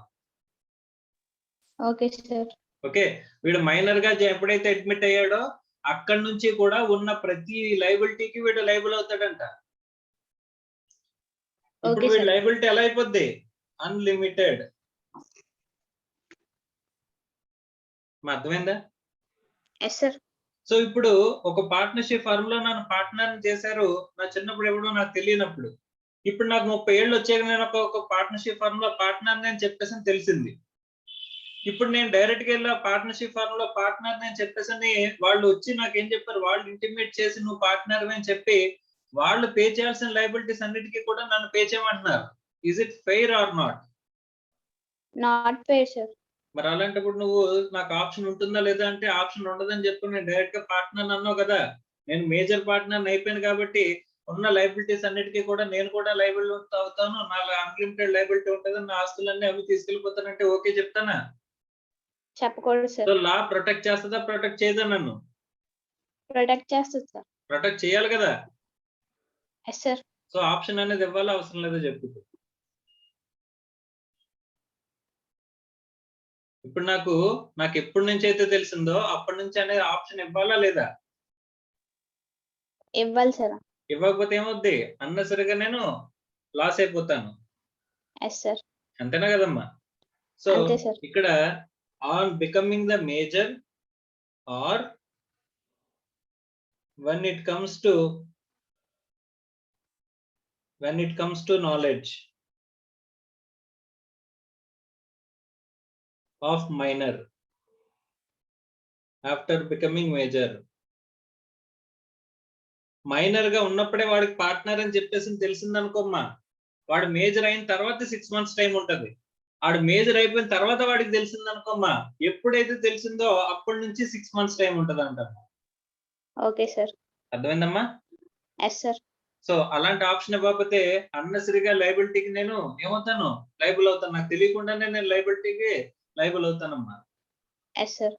సో అన్లిమిటెడ్ లయబిలిటీ వచ్చేసి నా సొంత ఆస్తులు కూడా అమ్మి తీర్చాల్సిన అవసరం అనేది వస్తుంది. అలా జరగకుండా ఈ 6 months టైం ఇస్తారంట. ఆ 6 months లోపు నేను చూస్ చేసుకోవచ్చు. అది ఆ 6 months ఎప్పటి నుంచి క్యాలిక్యులేట్ చేస్తారు? ఒకవేళ నాకు ఆల్రెడీ నేను పార్ట్నర్ అని తెలిస్తే on becoming major, becoming major దగ్గర నుంచి నాకు 6 months ఉంటది. Yes sir. ఒకవేళ నాకు అప్పుడు తెలియలేదు తర్వాత తెలిసిందంటే ఆఫ్టర్ బికమింగ్ మేజర్ తెలిసింది, ఎప్పుడు తెలిసిందంటే ఎప్పుడైతే తెలిసిందో అక్కడ నుంచి 6 months టైం ఉంటదమ్మా. Yes sir. సో ఆ 6 months లోపు నేను చూస్ చేసుకోవాలి, either to become a partner or not to become partner. ఒకవేళ నేను ఏం చూస్ చేసుకోలేదు అనుకో, అప్పుడేమవుతుందమ్మా, నేను విత్డ్రా అవ్వాలని చూస్ చేసుకోలేదు అనుకో, ఆటోమేటిక్ ఏమవుతాను, I will continue as a partner. అర్థమవుతుందా? Yes sir. ఓకే. ఇప్పుడు ఈ 6 months ఆప్షన్ అనేది మనకి 6 months తర్వాత నేను ఫుల్ ఫ్లెడ్జ్డ్ పార్ట్నర్ అవ్వాలనుకుంటున్నానని, లేకపోతే విత్డ్రా అయిపోదాం అనుకుంటున్నానని కానీ ఏం చేయాలి?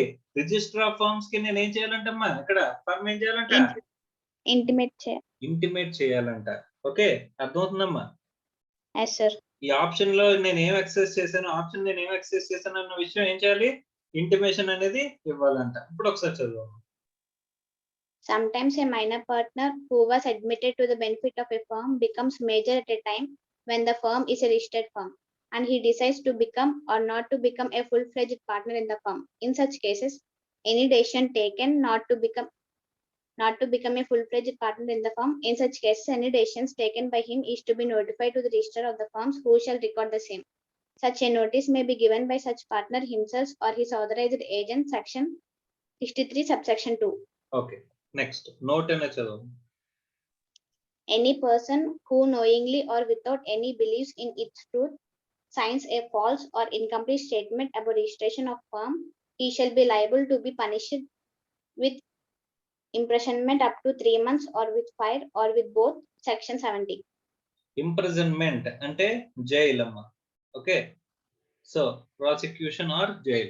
Ikkada imprisonment ante ఒకవేళ గనక మనం రిజిస్టర్ ఆఫ్ ఫార్మ్స్ తో ఒక తప్పు డాక్యుమెంట్ సబ్మిట్ చేస్తే ఏమవుతుంది సార్ అని చెప్పేసానంటే 3 నెలల వరకు, మాక్సిమం 3 నెలల వరకు జైలు శిక్ష ఆర్ ఫైన్. ఒకవేళ జడ్జి గారికి చాలా బాగున్నారు అనుకుంటే కనుక ఏం చేస్తాడు, 2 కూడా వేసేస్తాడంట. ఫైన్ వేస్తాడు, జైలుకి వెళ్ళమంటాడు. ఎన్నాళ్ళు?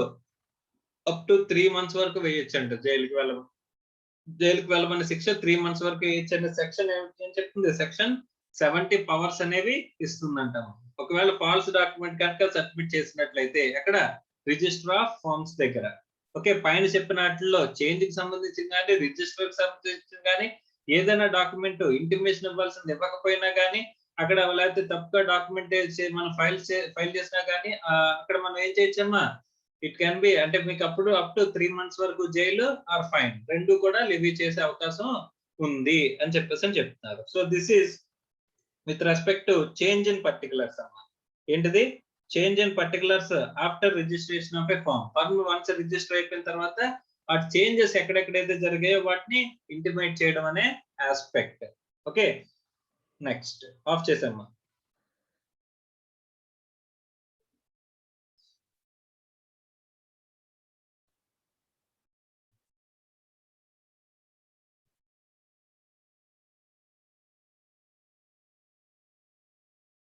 సో స్టార్టింగ్ లో మనం ఒక విషయం మాట్లాడుకున్నామమ్మా, రిజిస్ట్రేషన్ ఆఫ్ ఏ ఫర్మ్ అనేది it is not mandatory. First మనం రాసుకున్నదే registration is not mandatory. Registration అసలు మ్యాండేటరీయే కాదు, కంపల్సరీ కాదు, not compulsory, but it is optional. Okay, optional, registration compulsory కాదు అని చెప్పేసి మనం మాట్లాడుకున్నాం. కానీ దీనివల్ల రిజిస్ట్రేషన్ వల్ల నాన్ రిజిస్ట్రేషన్ వల్ల there are some disabilities. Registration వల్ల డిజేబిలిటీస్ ఉన్నాయి. ఆ డిజేబిలిటీస్ ఏంటో మనం చూస్తే గనక మనకి ఏం బెటర్ అన్నారు, రిజిస్ట్రేషన్ చేయించుకోవడమే బెటర్ అని మనకు అనిపిస్తుంది అని చెప్పేసి మనం అనుకున్నామంట. సో అలాంటి effects or disabilities of non registration చేయించుకోకపోవడం వల్ల మనకి ఏం ఇంపాక్ట్ ఉంటది అని చెప్పేసి అడుగుతున్నాడు. ఎఫెక్ట్ ఏంటి అని చెప్పేసి మనల్ని అడుగుతున్నాడు. సో నేను ఎవరిని చదవమంటే వాళ్ళు కొంచెం చదవండి అమ్మా. Okay, J Srikrishna.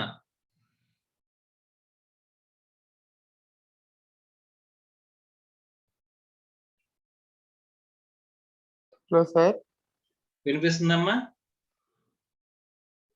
సరిగ్గా వినబడతలేదు. సరిగ్గా వినిపించట్లేదమ్మా? ఎస్ ఓకే, ఆఫ్ చేశాను.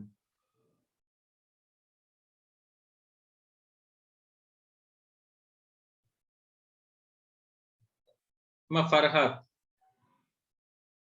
సార్. వినిపిస్తుందమ్మా? Yes sir. రైట్. సో ఇప్పుడు రిజిస్ట్రేషన్ చేయించుకోకపోతే కనుక దాని వల్ల ఉండే ఇంపాక్ట్స్ ఏముంటాయి అనేది ఇప్పుడు మనం చూడబోతున్నామమ్మా. అందులో ఫస్ట్ పాయింట్ చదవమ్మా. Okay sir. The partners cannot file a suit against the firm or other partners. Okay. Section 6. ఒక నిమిషం. So the partners cannot file a suit against the firm or other partners. అంటే partnership firm లో partners ఎవరైతే ఉంటారో total firm మీద అంటే collection of partnership firm మీద కానీ అదర్ పార్ట్నర్స్ మీద కానీ ఏం చేయలేరంట, కేసు ఫైల్ చేయలేరంట. ఓకే, చదవమ్మా. Section 69 clause 1.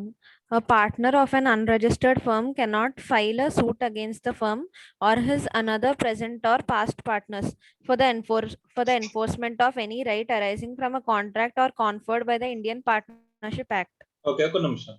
మనం పార్ట్నర్షిప్ లో టర్మ్స్ ని కంప్లై చేయలేదని కానీ లేకపోతే పార్ట్నర్షిప్ యాక్ట్ లో ఇండియన్ పార్ట్నర్షిప్ యాక్ట్ లో ఆ పార్ట్నర్షిప్ యాక్ట్ లో ఆస్పెక్ట్స్ ఏవైతే ఉంటాయో వాటిని కంప్లై చేయలేదు అని చెప్పేసి కానీ మనం ఏం చేయాలంటమ్మా, రిలీఫ్ పొందడం కోసం అంటే ఒక పార్ట్నర్స్ మధ్య డిస్ప్యూట్ వచ్చినప్పుడు పార్ట్నర్ అనేవాడు కేసు ఫైల్ చేసుకోవాలన్నా లేకపోతే పార్ట్నర్షిప్ ఫర్మ్ నన్ను మోసం చేసిందన్న పార్ట్నర్షిప్ ఫర్మ్ మీద మన కేసు ఫైల్ చేయాలన్నా అది దేని గురించి, అది పార్ట్నర్షిప్ యాక్ట్ ని కంప్లై చేయలేదని కానీ లేకపోతే మన కాంట్రాక్ట్ లో అరైజ్ అయిన మనకి రైట్స్ ఉన్న అగ్రిమెంట్ లో పార్ట్నర్షిప్ అగ్రిమెంట్ లో ఉన్న ఆస్పెక్ట్స్ ని కంప్లై చేయలేదని కానీ మనం ఏం చేయొచ్చు అంటే ఆ కేసు ఫైల్ చేసుకోవచ్చు. కానీ అదే రిజిస్ట్రేషన్ అవ్వకపోతే కనుక we cannot file a case against the other partners and a firm. Sir ఇప్పుడు ఆ డిజేబిలిటీని పోగొట్టాలి అంటే కనుక ఏం చేయాలి, మనకు కావాలంటే వెంటనే రిజిస్ట్రేషన్ అనేది చేయించుకోవచ్చు అమ్మా. సార్ ఎప్పుడైనా చేయించుకోవచ్చా రిజిస్ట్రేషన్? సో స్టార్టింగ్ లో అదే మాట్లాడుకున్నాం. So at the time of formation of A partnership లో రిజిస్ట్రేషన్ చేయించుకోవచ్చు. డ్యూరింగ్ ద పార్ట్నర్షిప్ అంతా కూడా ఎప్పుడైనా సరే పార్ట్నర్షిప్ క్లోజ్ అయ్యే లోపు ఎప్పుడైనా సరే మనం ఏం చేయించుకోవచ్చు, రిజిస్ట్రేషన్ అనేది చేయించుకోవచ్చు. There is no specific time limit for the registration. ఎప్పుడైనా సరే రిజిస్ట్రేషన్ చేసి తీరాలి. Okay, right. అంటే మనం ఎప్పుడు తీసుకెళ్ళి ఇచ్చినా సరే అప్పుడు రిజిస్ట్రేషన్ అనేది చేస్తారమ్మా. ఓకే, సో ఒకవేళ రిజిస్ట్రేషన్ చేయించుకోలేదని పెనాల్టీ కానీ ఫైన్లు కానీ లేకపోతే ఈ మనం మాట్లాడుకున్న ఇంప్రిజన్మెంట్లు కానీ ఏమన్నా ఉంటాయంటే it is not a mandatory in nature. కాబట్టి రిజిస్ట్రేషన్ అనేది కంపల్సరీ కాదు. కానీ ఈ డిజేబిలిటీస్ ని పోగొట్టుకోవాలనుకుంటే కనుక మనం ఏం చేయొచ్చు, రిజిస్ట్రేషన్ ఎప్పుడు కావాలన్నా చేయించుకోవచ్చు అని చెప్పేసి చెప్తున్నారు. నెక్స్ట్ చదువు. A partner can file a suit for the enforcement of such right only if the firm is a registered firm and his name appears as a partner in the registrar of firms. Okay, ఒక నిమిషం.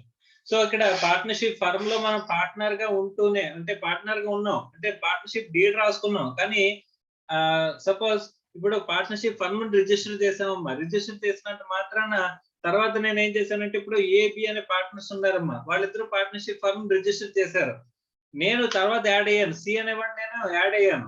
C అనేవాడిని add అయినప్పుడు వాళ్ళు partnership firm register చేశారు. కానీ నేను add అయిన తర్వాత అడ్మిషన్ జరిగిన తర్వాత దాని ఇంటిమేషన్ అనేది ఎవరికి ఇవ్వలేదు, రిజిస్టర్ ఆఫ్ ఫర్మ్స్ కి ఇవ్వలేదంట. అంటే పార్ట్నర్షిప్ ఫర్మ్ అంటే కేసు పార్ట్నర్షిప్ ఫర్మ్ మీద ఇప్పుడు నేను కేసు ఫైల్ చేయగలను అంటే నేను పార్ట్నర్షిప్ ఫర్మ్ లో పార్ట్నర్ గా నేను అక్కడ రిజిస్టర్ ఆఫ్ ఫర్మ్స్ రికార్డ్స్ లో లేను. అంటే కోర్టు ఏం చేస్తుంది అంటే ఫస్ట్ ఎవరైతే కేసు ఫైల్ చేస్తారో ఆ ఫర్మ్ రిజిస్టర్ అయిందా లేదా అని ఫస్ట్ వస్తుంది. సో అందులో పార్ట్నర్స్ ఎవరైతే కేసు ఫైల్ చేస్తున్నారో వాళ్ళు పార్ట్నర్షిప్ ఫర్మ్ లో పార్ట్నర్స్ గా ఉన్నారా లేదా అని చెప్పేసి రిజిస్టర్ ఆఫ్ ఫర్మ్స్ లో పార్ట్నర్ కింద పేరు కనిపిస్తుందా కనిపించలేదా అని చెప్పేసి చూస్తారమ్మా. ఎప్పుడు కనిపిస్తుంది, నేను అడ్మిషన్ అయిన తర్వాత ఆ ఇంటిమేషన్ అనేది చేంజ్ ఇన్ పర్టికులర్స్ ని ఇంటిమేషన్ అనేది ఇవ్వాలనుకున్నా ఆ ఇంటిమేషన్ అనేది ఇస్తే అక్కడ కనిపిస్తుందమ్మా. లేకపోతే కనిపించదు. అలా కనిపించిన partner cannot file a case against the partnership firm even though firm is registered. Okay, next చదవమ్మా. However, this disability may be removed by getting the firm and his name appears as a partner in the register of firms. However, this disability may be removed by getting the firm registered before filing the suit. కావాలనుకుంటే మనం case file చేసే ముందు ఏం చేయొచ్చు, immediate గా registration చేయించడం కానీ లేకపోతే నా పేరు కనిపించకపోతే ముందు ఇంటిమేషన్ అనేది రిజిస్ట్రేషన్ ఫార్మ్స్ లో ఇంటిమేట్ చేసి నా పేరు యాడ్ అయిన తర్వాత నేను ఏం చేయొచ్చమ్మా, ఆ తర్వాత నేను అనేది వెళ్ళి కేసు ఫైల్ చేసుకోవడం కానీ చేయొచ్చు అంట. ఓకే, సో ఆ డిజేబిలిటీ ఎప్పుడు పోతుంది, మన ఫర్మ్ అనేది రిజిస్టర్ అవ్వాలి, ఆ తర్వాత అందులో మన పేరు అనేది కనబడాలి. రెండు మనం చూసుకున్న తర్వాత కేసు ఫైల్ చేయొచ్చు. అమ్మా ఇక్కడ ఒక చిన్న పాయింట్ చెప్పమ్మా. ఒకవేళ నేను ఆల్రెడీ కేసు ఫైల్ చేస్తాను అనుకోమ్మా, ఓకే సార్, ఫర్మ్ రిజిస్ట్రేషన్ అవ్వలేదని చెప్పేసి నీకు జడ్జి గారు వెనక పంపించేశారు. ఓకే సార్, ఇప్పుడు నేను వెళ్ళి రిజిస్ట్రేషన్ చేయించుకున్నాను. Okay sir. ఇప్పుడు ఆల్రెడీ ఫైల్ చేసిన కేసు ఎఫెక్టివ్ లోకి వస్తుందా, మళ్ళీ కొత్త కేసు ఫైల్ చేసుకోవాలా? కొత్త కేసు ఫైల్ చేసుకోవాలి. సో ఇక్కడ ఏంటంటే కొత్త కేసు ఫైల్ చేసుకోవాలి. ఎందుకంటే వన్స్ రిజిస్ట్రేషన్ అవ్వలేదు అనుకోమ్మా ఆటోమేటిక్ గా కేసు కొట్టేస్తారమ్మా. అంటే టోటల్ గా అది డిస్మిస్ చేసేస్తారు ఆ కేసుని. అలా తర్వాత ఇప్పుడు మళ్ళీ దాన్ని రీఎన్ఫోర్స్ చేసుకోవడం, రిజిస్ట్రేషన్ చేసి మళ్ళీ రీఎన్ఫోర్స్ చేసుకోవడం జరగదు. మళ్ళీ ఏం చేసుకోవాలి, కొత్త కేసు అనేది ఫైల్ చేసుకోవాలి. Okay, okay sir. Right, next చదవనా sir? The firm cannot file a suit against third parties, section 69 clause 2. And చదవనా sir? An unregistered firm cannot file a suit against any third party for the enforcement of any right arising from some contract. Okay, ఒక నిమిషం. ఇప్పుడు ఏ అనేవాడు B అనేవాడు ఇక్కడ ఇక్కడ BC and co అనే partnership firm నుంచి గూడ్స్ కొనుక్కున్నాడంటమ్మా. గూడ్స్ పర్చేజ్ చేశాడంట. మా అర్థమవుతుందా? Goods 10 lakh worth goods purchase చేశాడంట. 10 లక్షల రూపాయల వర్త్ ఆఫ్ గూడ్స్ ని ఎవరు పర్చేజ్ చేశారంట, ఏ పర్చేజ్ చేశాడంట, బిసి అండ్ కో అనే ఫర్మ్ దగ్గర నుంచి. ఈ ఫర్మ్ అన్రిజిస్టర్డ్ అంట. Okay sir. వీడు డబ్బులు ఇవ్వట్లేదు, ఈ కాంట్రాక్ట్ లో మనీ పే చేయట్లేదు వీడు ఏ అనేవాడు. Okay sir. పే చేయనప్పుడు బిసి అండ్ కో ఏ దగ్గర నుంచి డబ్బులు తీసుకోగలరా తీసుకోలేదా, అంటే తీసుకోవడం కోసం కేసు ఫైల్ చేయగలరా లేదా? చేయగలరు సార్. కేసు ఫైల్ చేయట్లే లేదా? ఫైల్ చేయాలి సార్. చేయాలంటే ముందు ఈ ఫర్మ్ ఏంటి, unregistered. Yes sir. Unregistered first register చేయించుకోవాలి సార్. ఫస్ట్ రిజిస్ట్రేషన్ చేయించుకుని ఆ తర్వాత కేసు ఫైల్ చేయాలి. రిజిస్ట్రేషన్ చేయించుకోకపోతే కేసు ఫైల్ చేయడానికి ఉండదా? No sir. అంతేనమ్మా? Yes sir. రైట్. ఇదే దీంట్లోనే నెక్స్ట్ పాయింట్ ఏంటంటే ఏ అనేవాడు బిసి అండ్ కోకి ఒక 5 lakhs వర్త్ ఆఫ్ గూడ్స్ ని సప్లై చేశాడంట. Okay sir. ఓకేనా? Okay, sir. ఇప్పుడు ఏ అనేవాడు బీసీ అండ్ కోకి అంటే పార్ట్నర్షిప్ ఫర్మ్ కి 5 lakhs వర్త్ ఆఫ్ గూడ్స్ ని సప్లై చేశాడు. ఇప్పుడు ఇక్కడ 10 లక్షల గూడ్స్ ఏమో ఏది బీసీ అండ్ కో నుంచి కొనుక్కున్నాడు. Okay, sir. ఏమో 5 లక్షల వర్త్ ఆఫ్ గూడ్స్ అమ్మాడు. Okay, sir. నెట్ చూస్తే కనుక ఎంత పే చేయాలమ్మా, ఎవరెవరికి పే చేయాలి? సార్ ఒకసారి మళ్ళీ చెప్పండి సార్. ఇక్కడ ఏ అనేవాడు బీసీ అండ్ కో దగ్గర నుంచి 10 లక్షల రూపాయల వర్త్ ఆఫ్ గూడ్స్ కొన్నాడమ్మా. Okay sir. ఏ అనేవాడు ఇక్కడ ఏం చేశాడు, ఇక్కడ 5 లక్షల వర్త్ ఆఫ్ గూడ్స్ ని అమ్మాడు. Okay sir. 10 లక్షలకు కొన్నాడు, 5 లక్షలకు అమ్మాడు. అదే బీసీ అండ్ కోకి. ఓకే. ఇప్పుడు బీసీ అండ్ కో 10 లక్షలు తీసుకోగలదా అంటే కేసు ఫైల్ చేయలేదు అని అన్నారు. Okay sir. ఏ అనేవాడు బీసీ అండ్ కోకి ఎంతమ్మా 5 lakhs వరకు గూడ్స్ అమ్మాడు కదా. ఏ అనేవాడు బీసీ అండ్ కో మీద కేసు ఫైల్ చేయగలడా? ఏ అనేవాడు థర్డ్ పార్టీ. ఇక్కడ థర్డ్ పార్టీ పార్ట్నర్షిప్ ఫర్మ్ మీద కేసు ఫైల్ చేయలేడు అంటున్నాడా? పార్ట్నర్షిప్ ఫర్మ్ థర్డ్ పార్టీ మీద కేసు ఫైల్ చేయలేదు అంటున్నాడా? పార్ట్నర్షిప్ ఫర్మ్ ఫైల్ చేయలేదు sir. Partnership firm is disabled to file a case against the third parties for the ఏంటి contract ని fulfil చేయడం కోసం, enforcement of the contract. Yes sir. But ఇక్కడ A అనేవాడు బీసీ అనుకొని ఏం అడగచ్చమ్మా 5 lakhs అడగచ్చంట కేసు ఫైల్ చేసి. Okay sir. మరి ఏ బీసీ అనుకో ఏం వాదించవచ్చు, బాబు నేను నీకు 5 లక్షలు ఇవ్వాలి, కరెక్టే ఒప్పుకుంటాను, నువ్వు కూడా నాకు 10 లక్షలు ఇవ్వాలి కదా, ఈ 5 లక్షలు అందులో సెట్ ఆఫ్ చేసుకుని మిగిలిన 5 లక్షలు నాకు ఇచ్చేయని చెప్పేసి బీసీ అనుకో అడగచ్చా? Yes sir. అడగచ్చా లేదా? అడగచ్చు sir. No. Answer is no. మా అర్థం అవుతుందమ్మా? Yes sir. ఎందుకంటే why because BC and co is not an unregistered firm, so it cannot claim for the set off. Okay sir. Third party దగ్గర నుంచి రావడాలంటే కనుక వీళ్ళు అడగలేరు, వీళ్ళని మాత్రం థర్డ్ పార్టీలు కేసు ఫైల్ చేయగలరు. అన్రిజిస్టర్డ్ ఫార్మ్ మీద సరే third parties can file a case, but the unregistered firm cannot file a case against the third party. Third parties. అర్థమైందమ్మా? ఎస్ సార్, అర్థమైంది. నెక్స్ట్ చదవమ్మా. A suit can be filled by or on a suit can be filled by or on behalf of the firm only if the firm is a registered firm and the names of the persons filling the suit on behalf of the firm appear as partners in the registrar of firms. So ఎవరైతే file చేస్తున్నారో వాళ్ళ పేరు కూడా ఎందులో కనిపించాలి? Register of firms లో కనిపించాలంట. Yes sir. అర్థమైందా? Yes sir. Right. Next Example చదవాలా sir? ఎగ్జాంపుల్ తర్వాత point చదవమ్మా. This disability of an unregistered firm can be removed by getting the firm registered before filling the suit. But once a filling కాదు, అది filing. filing. Before filing the suit. Okay. Next. But once a suit is filed by an unregistered firm, it is liable to be dismissed and cannot be rectified by subsequent registration. Once case file చేస్తే కనుక ఆ తర్వాత registration లేదన్నాడు cancel చేసాడు అనుకోమ్మా, dismiss చేస్తాడు అనుకో, ఆ subsequent గా రిజిస్ట్రేషన్ తర్వాత రెక్టిఫై అయిపోద్దా? No sir. అవ్వదు. మళ్ళీ ఏం చేయాలి? Register చేసుకో. when next చదవమ్మా. When a suit filed by an unregistered firm is dismissed on the ground of non-registration, then the firm can first get registered and thereafter file a fresh suit if that is still within the period of limitation, that is within the time prescribed by law. అంటే మళ్ళీ ఏం చేయాలంటే ఇక్కడ ఒకవేళ fresh case అనేది file చేసుకోవాలి అని చెప్పేసి చెప్తున్నారమ్మా. Yes sir. అర్థమైందా? Yes sir. ఓల్డ్ కేసును మళ్ళీ మనం రివోక్ చేయాలి, అంటే రీఓపెన్ చేయాలి. Okay. Yes. Okay sir. Off చేశాను. నెక్స్ట్ లక్ష్మీ ప్రియ.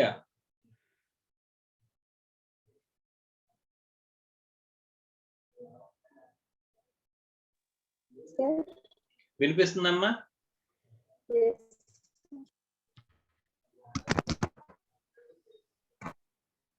అమ్మా వినిపిస్తుందా? కొంచెం గట్టిగా మాట్లాడమ్మా.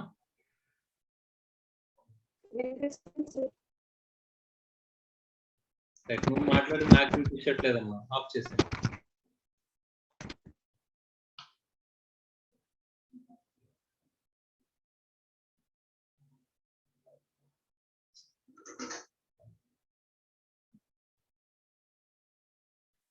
Right. Samitha, V Samitha Yes, sir. వినిపిస్తుందమ్మా? Yes, sir. Right. So next point చదవమ్మా. The partner of the firm cannot claim a set off. So ఇందాక మనం మాట్లాడుకున్నాం, ఏం చేయలేరు అనుకున్నాం, పార్ట్నర్షిప్ ఫర్మ్ పార్ట్నర్ గురించి మాట్లాడుతున్నాడు. Partner of a firm cannot claim set off. తర్వాత మనం ఇంకొక విషయం మాట్లాడుకోవాల్సింది ఏంటంటే partnership firm cannot also claim set off. Partnership firm ఇందాక సెట్ ఆఫ్ చేసుకోలేదని చెప్పేసి చెప్పుకున్నాం కదమ్మా. Yes, sir. సో అలాగే ఆ పార్ట్నర్షిప్ ఫర్మ్ సెట్ ఆఫ్ చేసుకోలేదని పాయింట్ గుర్తుపెట్టుకో. తర్వాత చదువు next. The term set off means the adjustment of debts by one party due to him from the other party who files a suit against him. Okay. So ఎవరైతే case file చేస్తున్నాడో వాడికి pay చేయాల్సిందే కాకుండా వాడు pay చేయాల్సింది కూడా ఉంటే గనక రెండింటిని సెట్ ఆఫ్ గురించి మనం మాట్లాడుతున్నాం. Next. The disability of partners to file a suit against the firm or other partners and the disability of the firm to file a suit against the third party also extend to the right to claim a self-off. Set of అమ్మా. Yes. Set off. Okay. Yes, sir. Right. The disability అనేది case file చేయడానికే కాదు, అది దేనికి extend అవుతుంది అంటున్నాడు. Set of కూడా చేసుకోవడానికి కనీసం మనకు దేనికి చేయలేమంట, సెట్ ఆఫ్ చేసుకోవడానికి కూడా మనకి కుదరదు అని చెప్పేసి చెప్తున్నాడు అమ్మా. Is it clear? Yes, sir. Next.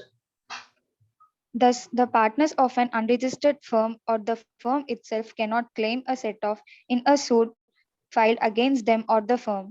So partners file చేసిన దానికి పార్ట్నర్స్ ఫైల్ చేసిన లేకపోతే పార్ట్నర్షిప్ ఫర్మ్ ఫైల్ చేసిన అక్కడ పార్ట్నర్ గాని పార్ట్నర్షిప్ ఫర్మ్ గాని వాళ్ళ సెట్ ఆఫ్ చేసుకోగలిగినవి ఉంటాయేమో. సెట్ ఆఫ్ కోసం క్లెయిమ్ చేయొచ్చా?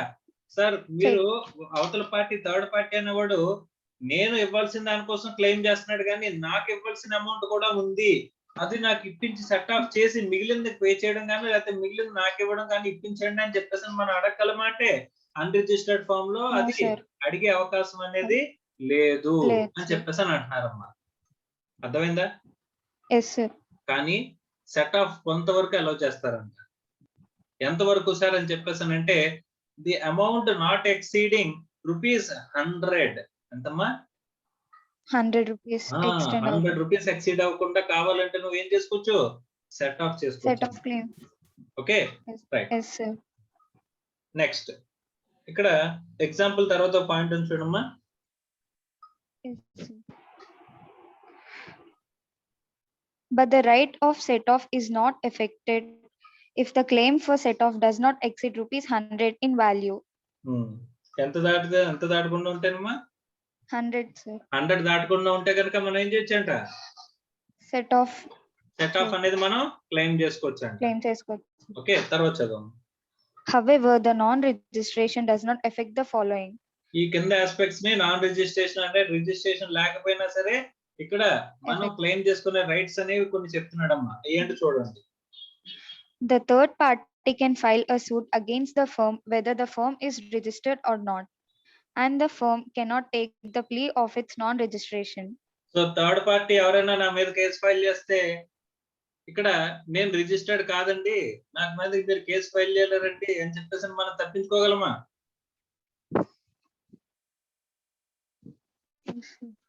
మా థర్డ్ పార్టీ ఇప్పుడు పార్ట్నర్షిప్ ఫర్మ్ మీద కేసు ఫైల్ చేస్తే నేను అన్రిజిస్టర్డ్ ఫామ్ నా మీద కేసు నిలబడుతుందని చెప్పేసి మనం వాదించచ్చా? ఆన్సర్. Yes, sir. అమ్మా అర్థమవుతుందా? Sir. ఇక్కడ మనకి థర్డ్ పార్టీ మీద మనం కేసు ఫైల్ చేయలేము అంటున్నారు. Yes, sir. మన మీద థర్డ్ పార్టీ కేసు ఫైల్ చేసిందంట కాబట్టి మేము రిజిస్టర్డ్ కాదు సార్ అని చెప్పి తప్పించుకోవచ్చా? తప్పించుకోలేమా?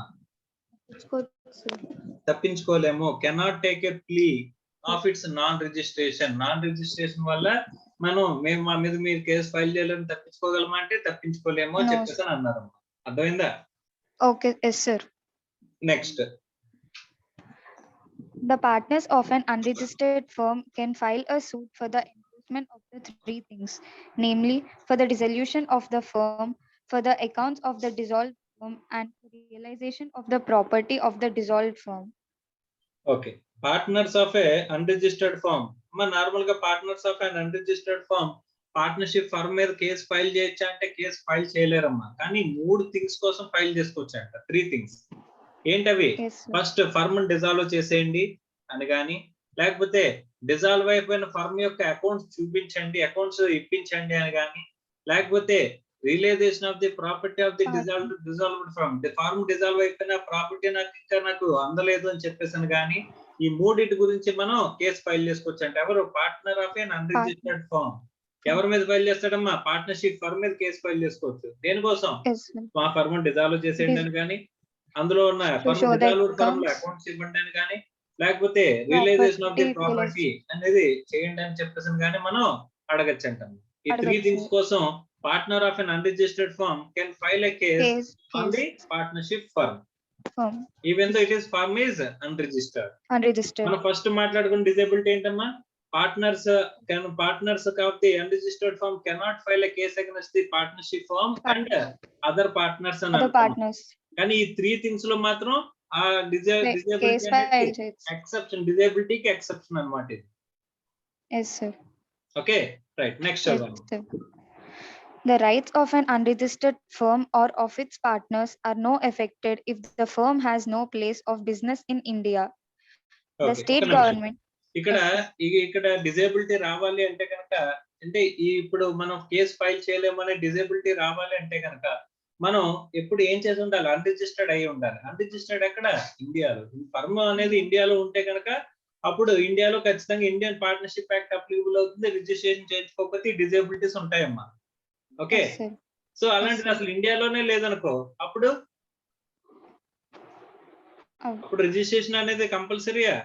ఇండియాలో ఉంటే రిజిస్ట్రేషన్ కంపల్సరీ, Registration ఇండియాలో compulsory, లేకపోతే registration is not compulsory, not disabilities compulsory. అనేవి రావు. Yes, sir. ఇప్పుడు రిజిస్ట్రేషన్ అనేది మనకి ఎన్ని రకాల గవర్నమెంట్స్ ఉన్నాయమ్మా? 3 టైప్స్ ఆఫ్ గవర్నమెంట్స్ ఉన్నాయి. Central government, state government, local government. Local, sir. అవునా? Yes, sir. సో ఈ రిజిస్ట్రేషన్ అనేది ఏ గవర్నమెంట్ అండర్ లోకి వస్తుందమ్మా?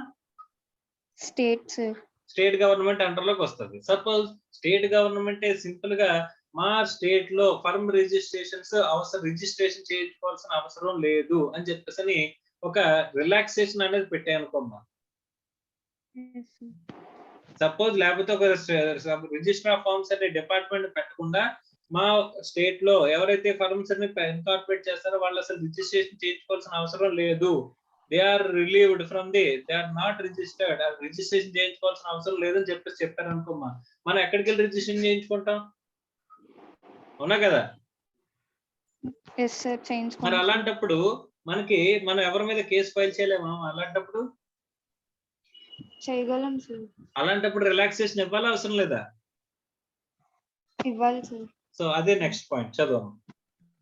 The state government may also exempt the firm of a particular area from the applicability of all the provisions of registration. So పలానా వ్యక్తులకి registration అనేది మనకి ఉండదు అని చెప్పేసి ఎవరైనా ఉండదు. స్పెసిఫిక్ గా చెప్పేయచ్చు. అలా చెప్తే కనుక వాళ్ళకి పర్టికులర్ ఏరియాలో ఉన్న ఫర్మ్స్ రిజిస్ట్రేషన్ చేసుకోవాల్సిన అవసరం లేదని చెప్పేస్తే కనుక అప్పుడు వాళ్ళకి డిజేబిలిటీస్ అనేవి అక్కడ పనికి రావు. ఓకేనమ్మా? ఈ Yes, sir. డిజేబిలిటీస్ అనేవి ఉండవు. They can file a case against the Firm. Firm. Okay, firm అనేది ఏం చేయొచ్చు? కేసు ఫైల్ చేసుకోవచ్చు. ఓకేనమ్మా? Yes, sir. సో నెక్స్ట్ అంటే ఈ డిజేబిలిటీస్ అంటే ఫర్మ్ కేసు ఫైల్ చేసుకోవచ్చు అమ్మా. ఎవరి మీదైనా సరే థర్డ్ పార్టీ మీద కేసు ఫైల్ చేసుకోవచ్చు. పార్ట్నర్స్ ఏమో ఫర్మ్ మీద కేసు Partners. ఫైల్ చేసుకోవచ్చు. సెట్ ఆఫ్ ఎంతైనా క్లెయిమ్ చేసుకోవచ్చు. ఎందుకంటే స్టేట్ గవర్నమెంట్ రిలాక్సేషన్ ఇచ్చింది కాబట్టి. Relaxation. ఎక్కడైతే స్టేట్ గవర్నమెంట్ రిజిస్ట్రేషన్ పెట్టామో ఆ రిజిస్ట్రేషన్ చేయడానికి లేదు కాబట్టి. అంతేనమ్మా? Yes, sir. Yes, sir. అలాగే అవుట్ సైడ్ ఇండియాలో అంటే no place of business in India, ఇండియాలోనే ప్లేస్ ఆఫ్ బిజినెస్ లేకపోతే అక్కడ అన్రిజిస్టర్డ్ ఫార్మ్ అయినా సరే ఈ డిజేబిలిటీస్ అనేవి ఉండవు. ఓకేనా? Yes, sir. Right. Next The unregistered firm or its partners may sue or enforce a claim of set-off if the subject matter of the suit or set-off does not exceed ₹100 in value. Set of ఎంత వరకు మనకి allow చేస్తున్నాడమ్మా? Partners కి గానీ 100, sir. Partnership firm కి గానీ 100, sir. ₹100 వరకు. ఓకేనా? ₹100 Yes. వరకు అయితే కనుక మీరు ఇష్టం వచ్చినట్టు సెట్ ఆఫ్ క్లెయిమ్ చేసుకోవచ్చు Set అని of చెప్పేసి claims, చెప్తున్నాడు. అర్థమైందా? Yes, sir. Next The official assignee, receiver, or court may bring an action to realize the property of an insolvent partner. Okay, ఇక్కడ మనకి బాగా తెలిసింది ఏంటంటే, ఒక పర్సన్ ఇన్సాల్వెంట్ అయ్యాడు అనుకోమ్మా, ఒక పర్సన్ ఇన్సాల్వెంట్ అయ్యాడు అనుకో, అప్పుడు ఏమవుతుందమ్మా?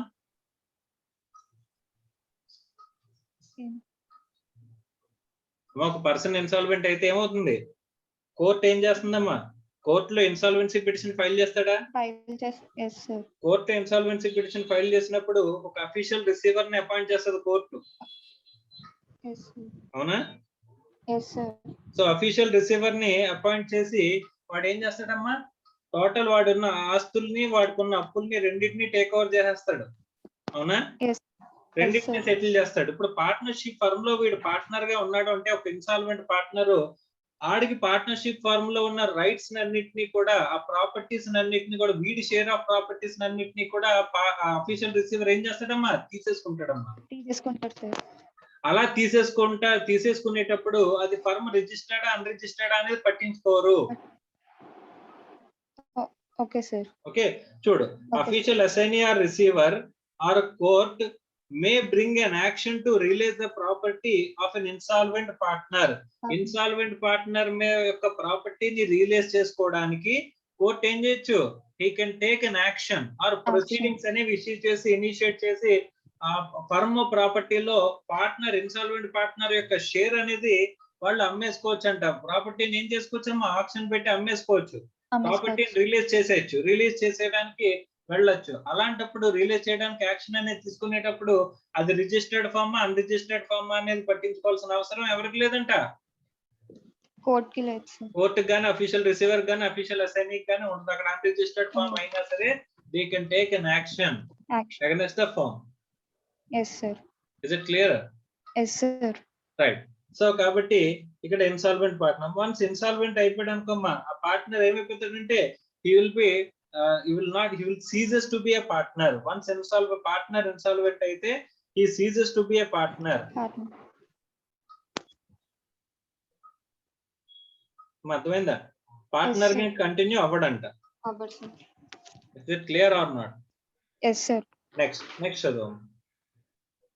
The right of an unregistered firm to enforce a right arises otherwise than out of a contract. As a matter of a fact, firm's disability is to enforce the contractual rights and not the others. Okay. So rights of an unregistered firm to enforce right arises otherwise than out of a contract. Okay. As a matter of fact, firm's disability is to enforce the contractual rights and not others. అని చెప్పేసి అంటున్నాడమ్మా. So contractual rights ని enforce చేయడం కోసం మాత్రమే ఇక్కడ ఈ case file చేసుకోకపోవడం అనే aspects ఉంటాయమ్మా. So ఈ అవుట్ ఆఫ్ కాంట్రాక్ట్ కాకుండా ఇంకేదైనా ఎన్ఫోర్స్ చేసుకోవడానికి రైట్స్ ఉంటాయా అంటే కనుక, అంటే ఎన్ఫోర్స్ చేయకపోవడానికి రైట్స్ ఉండవా అంటే కనుక అన్ని ఉంటాయి. ఇప్పుడు సపోజ్ ఇప్పుడు మన పార్ట్నర్షిప్ ఫర్మ్ లో ఒక దొంగతనం జరిగింది, లేకపోతే ఒక చిన్న మర్డర్ జరిగింది, అలాంటప్పుడు క్రిమినల్ కేసు ఫైల్ చేసుకోవడానికి రైట్ ఉంటుందా? Firm can file a criminal case or అనే theft case against particular person చేయగలదా, చేయలేదా అంటే it can file. Okay. So ఎందుకు అంటే కనుక ఇక్కడ కాంట్రాక్చువల్ ఆబ్లిగేషన్ వరకు మాత్రమే మనం ఇక్కడ ఇండియన్ పార్ట్నర్షిప్ యాక్ట్ లో మాట్లాడుతున్నాము. Disability or disqualification or restricted to the contractual rights. అర్థమవుతుందా? So other than contractual rights ఏముండవంట, డిజేబిలిటీస్ అనేవి ఉండవు. అర్థమైందమ్మా? So these are the relaxations or ఏమంటారమ్మా, ద నాన్ రిజిస్ట్రేషన్ అనేది ఎఫెక్ట్ అవ్వని కేసెస్ గురించి మనకి మాట్లాడాడమ్మా. So this is totally with respect to registration of a firm. ఓకేనా? ఆఫ్ చేసాము. సో ఇప్పుడు మనం టోటల్ గా చూసుకుంటే ఫర్మ్ అనేది ఖచ్చితంగా రిజిస్టర్ చేయాలంటే రిజిస్టర్ చేయాల్సిన అవసరం లేదు, నాట్ మ్యాండేటరీ ఆర్ కంపల్సరీ. కానీ వన్స్ రిజిస్ట్రేషన్ అనేది చేయకపోతే కొన్ని డిజేబిలిటీస్ అనేవి ఉన్నాయి. ఆ డిజేబిలిటీస్ అనేవి మనకి అట్రాక్ట్ అవుతాయి. ఆ డిజేబిలిటీస్ అనేవి పోవాలి అంటే కనుక ఎప్పుడైనా సరే మనం రిజిస్ట్రేషన్ చేయించుకోవచ్చు. There is no time limit or time frame for the registration of a firm. At the time of incorporation చేసుకోవచ్చు, at the time of formation or incorporation చేసుకోవచ్చు, ఆర్ డ్యూరింగ్ ద పీరియడ్ ఎప్పుడైనా file మనం registration అనేది చేయించుకోవచ్చు. Okay, so registration చేయించుకోవాలంటే particular గా ఒక్కొక్క state government లో ఒక్కొక్క ప్రొసీజర్ అనేది ఉంటది. ఆ ప్రొసీజర్ ప్రకారం మనం రిజిస్ట్రేషన్ అనేది చేయించుకోవాలి. ఆంధ్రప్రదేశ్ లోనైతే కనుక ఫామ్ 1 అనే ప్రొసీజర్ ఉంది. అందులో పర్టికులర్స్ ఏమేమి ఇవ్వాలో ఇక్కడ మనకి మినిమం గా చెప్పాడు. ఆ మినిమం రిజిస్ట్రేషన్ పర్టికులర్స్ అన్ని మినిమం గా ఉంటాయి. అంటే ఒక్కొక్క స్టేట్ ఒక్కొక్క విధమైన ప్రొసీజర్ అనేది ఉంటుందమ్మా. ఆ ప్రొసీజర్ ప్రకారం ఉన్న అందులో యాక్ట్ లో చెప్పిన మినిమం పర్టికులర్స్ అనేవి అందులో ఉండాలి. ఆ పర్టికులర్స్ మెన్షన్ చేసిన తర్వాత మనకి జనరల్ గా ఏం చేస్తారు, అక్కడ ప్రొసీజర్ అనేది ఇన్కార్పొరేట్ చేస్తారు. సో అలాగే మనం ఖచ్చితంగా రిజిస్ట్రేషన్ అనేది చేయించుకోవాలి. ఎప్పుడు ఒకవేళ మనం ఆ డిజేబిలిటీస్ నుంచి తప్పించుకోవాలనుకుంటే, otherwise there is no requirement for or there is no needed for the registration లేకపోయినా సరే partnership firm can continue its business. But అక్కడ ఎక్కడైనా సరే ప్రాబ్లం వచ్చి కేసు ఫైల్ చేసుకోవాలంటే మాత్రం ఈ డిజేబిలిటీస్ అనేవి అట్రాక్ట్ అవుతాయి. సో ఫర్మ్ మీద పార్ట్నర్స్ కేసు ఫైల్ చేయలేరు, అదర్ పార్ట్నర్స్ మీద కేసు ఫైల్ చేయలేరు. కానీ పార్ట్నర్షిప్ ఫర్మ్ మీద పార్ట్నర్స్ అన్రిజిస్టర్డ్ ఫార్మ్ మీద కూడా కేసు ఫైల్ చేయగల cases 3. First dissolution of the firm గురించి, accounts of the dissolved firm గురించి, realization of the property of the dissolution firm గురించి మనం కేసు ఫైల్ చేసుకోవచ్చు. అలా కాకుండా ఇంక దేనికి కూడా మనం కేసు ఫైల్ చేసుకున్నాం. సార్ ఫర్మ్ థర్డ్ పార్టీ మీద కేసు ఫైల్ చేయగలదా? లేదు. కానీ third party can file a case against the unregistered firm. Sir ఇప్పుడు థర్డ్ పార్టీ మీద మనం కేసు ఫైల్ చేయలేం కాబట్టి థర్డ్ పార్టీ మీద ఇప్పుడు థర్డ్ పార్టీ మన మీద కేసు ఫైల్ చేసినప్పుడు థర్డ్ పార్టీ మనం థర్డ్ పార్టీకి ఇవ్వాల్సిన డబ్బుల గురించి క్లెయిమ్ చేసుకుంటున్నాడు. అలా కాకుండా మనకే థర్డ్ పార్టీ కూడా డబ్బులు ఇవ్వాలంటే కనుక దాన్ని సెట్ ఆఫ్ చేసుకుని మిగిలింది పే చేస్తాను లేదా మిగిలింది నాకు ఇవ్వండి అని చెప్పేసి అడగచ్చా అంటే ఆ సెట్ ఆఫ్ కూడా మనం అడగడానికి రైట్ అనేది ఉండదు. కానీ సెట్ ఆఫ్ ఎంత వరకు 100 రూపీస్ వరకు మనకి అలౌ చేస్తారు. అదే ఫర్మ్ రిజిస్టర్డ్ స్టేట్ గవర్నమెంట్ లో రిజిస్ట్రేషన్ అనే ప్రొవిజన్ లేకపోవడం కానీ, లేకపోతే స్టేట్ గవర్నమెంట్ రిలాక్సేషన్ కానీ, ఎగ్జంప్షన్ కానీ పర్టికులర్ ఏరియాస్ లో ఉన్న వాళ్ళు రిజిస్ట్రేషన్ చేయించుకోగలుగుతాను కానీ చెప్తే, అలాంటప్పుడు there is no need for the registration. అలాంటప్పుడు ఈ డిజేబిలిటీస్ అనేవి అట్రాక్ట్ అవ్వవు. అదే స్టేట్ అసలు మనకి ప్లేస్ ఆఫ్ బిజినెస్ ఇండియాలోనే లేకపోతే అప్పుడు కూడా ఈ డిజేబిలిటీస్ అనేవి మనకి అట్రాక్ట్ అవ్వవు అని చెప్పేసి చెప్తున్నారమ్మా.